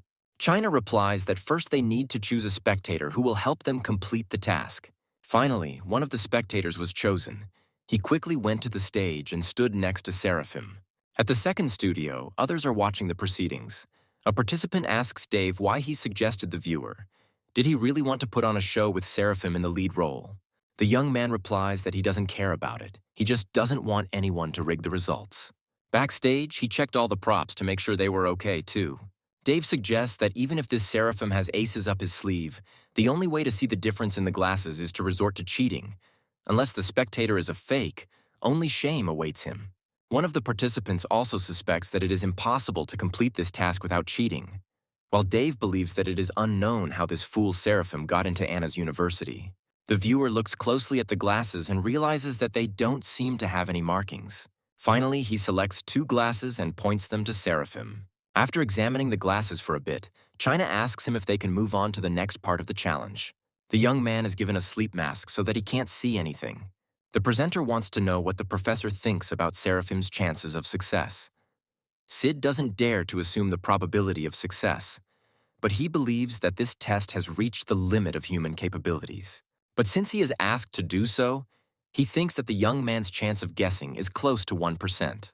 China notes that she can't believe the professor has such a low opinion of Seraphim, but Sid reiterates that he adheres to the scientific criterion. Mr. Clive made his choice, and also pointing to the glass, raising his head, he was a little shocked by the presenter's gaze. The girl noted that less than 2 minutes had passed. She wanted to know if he was completely sure of his choice. Seraphim was adamant and had already definitely chosen a glass. And then the fanfares sounded, the spotlights flashed. His answer turned out to be correct. Dave jumped up from his seat at this sight. He didn't believe that this was possible. Another participant suggests that perhaps it was a special glass, such as the bottom being too thin or thick compared to others. But Dave understands that this can't be. He saw them with his own eyes. Even using the defocusing technique, it is impossible to distinguish them. China wants to ask what the secret of Seraphim's success is, but these words make the young man a little embarrassed. The host turns to Professor Sid, saying that a couple of minutes ago he had a low opinion of this contestant. But he completed the test perfectly, and now everyone wants to know if there is a scientific explanation for this. Clapping his hands, the judge suggests that Seraphim has an exceptional skill, four-dimensional vision. He explains that everyone knows that mammals are unable to distinguish between yellow and abstract colors. Using an example, he shows that in their eyes, tigers and plants are the same color. The eye of an ordinary person can recognize 3 colors. For example, they see crows exclusively as black. But birds, on the contrary, see crows as multicolored. Only those who have 4-color vision can see shades that are inaccessible to the normal human eye. Scientific research has long proven that water reflects ultraviolet rays. And if human vision can detect these rays, the water will have a certain color. China is delighted, which means that the talented Seraphim relies on special vision and can see what is hidden from the eyes of an ordinary person. Sid notes that this is not all. The water is constantly in motion. After the order of the glasses was changed, the surface of the water also underwent changes. To complete this test, you need not only exceptional vision, but also high skills and graphic thinking. Only in this way can you find the similarity of water patterns that have changed. Sid couldn't even imagine that this task could be completed perfectly. He reads that this is perhaps worthy of the title of winner of the tournament of the struggle of intellects. The professor believes that the young man can rightfully be called the king of intellect.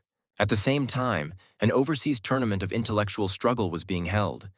And in the midst of the show, William was informed that information had appeared that a strong opponent had appeared in China. And it seems this genius got the highest score for microscopic identification of water. After conducting an analysis, their management came to the conclusion that this task could not be completed. William goes on a tirade about how these slant-eyed monkeys can't get over their inferiority complex and always make these false claims. And since they have decided to take such a step, William is afraid that Chinese representatives of the program will soon contact them. He suggests that this was all done to save his reputation. William decides that he needs to rip them off as much money as possible and win the tournament. The assistant is wary that competitors might reveal something secret about them and start stalking them. But William is not worried. But he's not worried, because even if they dare to dig deeper and even use money, it could be their own end. Moreover, if he loses to this amateur, the Chinese version of the program will cease to exist forever. William believes that this is the way the world is. Being weak is the worst sin, only the strongest can survive. As he was leaving the building, Seraphim didn't even have time to really understand what was happening before he was grabbed by the hand and dragged along. It was only after a couple more seconds that the young man realized that Miss Hazel was resolutely pulling him along. Suddenly she stops and, turning her flushed face to him, asks if he is free because she has one request for him. Seraphim does not yet understand what exactly she wants from him.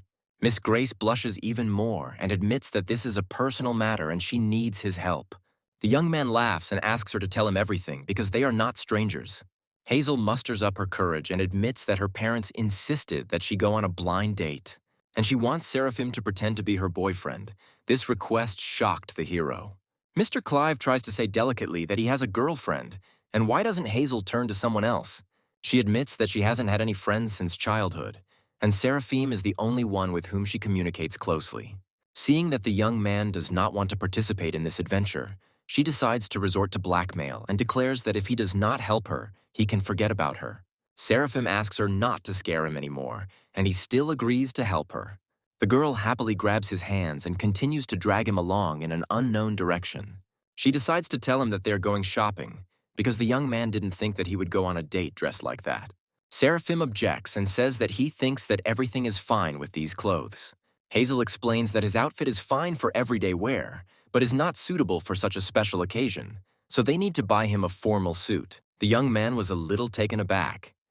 The last time he wore a suit was when he was a child. He has no choice but to obey his fake girlfriend.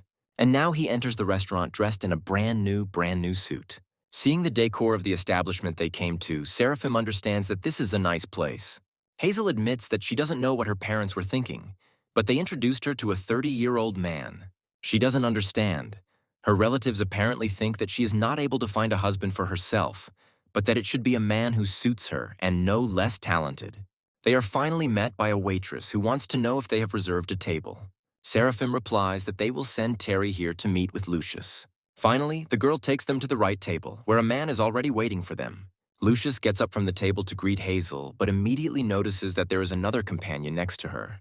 The girl presses herself against her gentleman and also greets Mr. Terry, introducing Seraphim as her boyfriend. She admits that she came here only to talk. Lucius invites them to the table to talk calmly. Hazel, meanwhile, asks Seraphim to bring another table, which was not originally designed for 3 people. The young man sits down at the table and notices the man's distrustful look. He probably doesn't believe that the young people are close. Lucius admits that he has no idea what Seraphim does. The hero immediately replied that he is a student from Anna's university. The young man goes on the offensive, saying that he has a rich family and declaring that he is more handsome than Lucius, although they are certainly not comparable in age. Seraphim wants to know how old his competitor is this year. He assumes 40. Mr. Terry chuckles in response and notes that the young man is also quite eloquent. Nervously banging on the table, he wants to know what Seraphim's family does for a living. The hero doesn't understand why they are discussing his family here, or Lucius is so old that he still checks other people's accounts, or maybe he has some problems with his own. The man decides to ignore this and move on to what he heard, that Miss Grace doesn't have a man. Seraphim laughs. He calls Lucius a fool because the young man immediately said his reason for being here. He hugs Hazel tighter and declares that she is his woman, with whom he fell in love at first sight. Sooner or later, their parents will find out about this, so he advises Lucius to stop courting Miss Grace. This makes the man angry. He gets up from the table, shouting that he will deal with Seraphim, if not now, then later. As soon as Lucius disappeared from sight, the young man turned to Hazel and began to beg her forgiveness. He admits that the enemy managed to piss him off, to which the girl only laughs and replies that she understands everything. She thanks Seraphim again for helping her, and now she doesn't even know how to repay him. Maybe he could become her real boyfriend. The young man laughs in response and asks the girl not to be silly. Their awkward situation was resolved by a phone call. It turned out that the director of the TV station was calling Seraphim. He quickly said goodbye to Hazel and told her to leave as soon as possible. Seeing how quickly Seraphim left, Miss Grace felt such a feeling of sadness within herself. She was even afraid to ask herself if she liked the young man. Already in the TV station building, the head apologized to Mr. Clive for forcing him to come so urgently. On the contrary, Seraphim is grateful to his call because it helped him escape. He would be in trouble if Liana found out that Hazel was hitting on him. Entering the office, the young man noticed that all the participants had already gathered. Dave noted that Mr. Clive was again the last to arrive. Seraphim laughs and asks him to understand. He is a first-year student. He has so many classes that it is difficult to find free time. The other participants looked at him in surprise. They even managed to forget that he was only a first-year student. The head finally tells why he gathered them all here today. It turns out to break the news. They invited 2 academics to prepare them for the international tournament. Seraphim is surprised. He thought that this was just an entertainment show. Why bother with calling the academics? The director explains that 2 days ago, a couple of foreign participants contacted them and offered to play along in the tournament. Dave finds it strange that they weren't so confident last year, and now suddenly they're asking him to give in to them. But the leader corrects him. They did not offer to give in. On the contrary, they demanded money and promised that they would give them victory. The room immediately began to fill with disgruntled cries from the participants. They did not understand what was wrong with these foreigners. The head confesses that since they did not know what was going on against them, they decided to refuse their offer, but immediately after that they dissolved the international company. Now they claim that they tried to bribe them to fix the tournament results, and of course they allegedly refused them. Right now, the media is engaged in malicious speculation, spreading slander and calling them academic fraudsters. This is an extraordinary situation. Many countries have turned against them. One can say that the nature of the tournament has changed. They must win. Losing is unacceptable. At the same time, Seraphim received a new mission, called Science Without Borders. He needs to prove to the world that science is pure. Conspiracy and cheating are unacceptable. The head introduces the participants to those same academics from the Thai Academy of Sciences, who will now be responsible for their training. The first to speak is academician Josh, who says that they are all the pride of their country, and quite possibly the greatest representatives of the human race. But it is stipulated that even first-class athletes can improve their results with the help of professional coaches. This is a team competition, and the focus of abilities varies from competition to competition. Therefore, he must test their abilities in memory, calculation, observation, as well as experience and intuition, after which they will determine the order in which they will perform. It will depend on the strength of each participant. It will take them about a week to prepare, so he advises everyone to work hard and do everything possible to bring victory to their country. As soon as these speeches ceased, the participants decided that they were free and went home. The director didn't understand this. Wasn't it said that the preparation would last a week? Why did they all run away on the first day?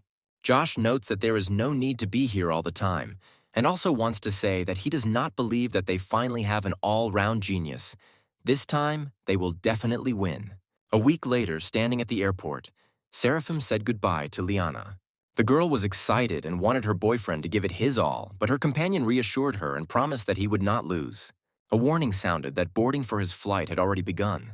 Seraphim hurried to take his seat and finally told her to have confidence in him. He was the most powerful genius.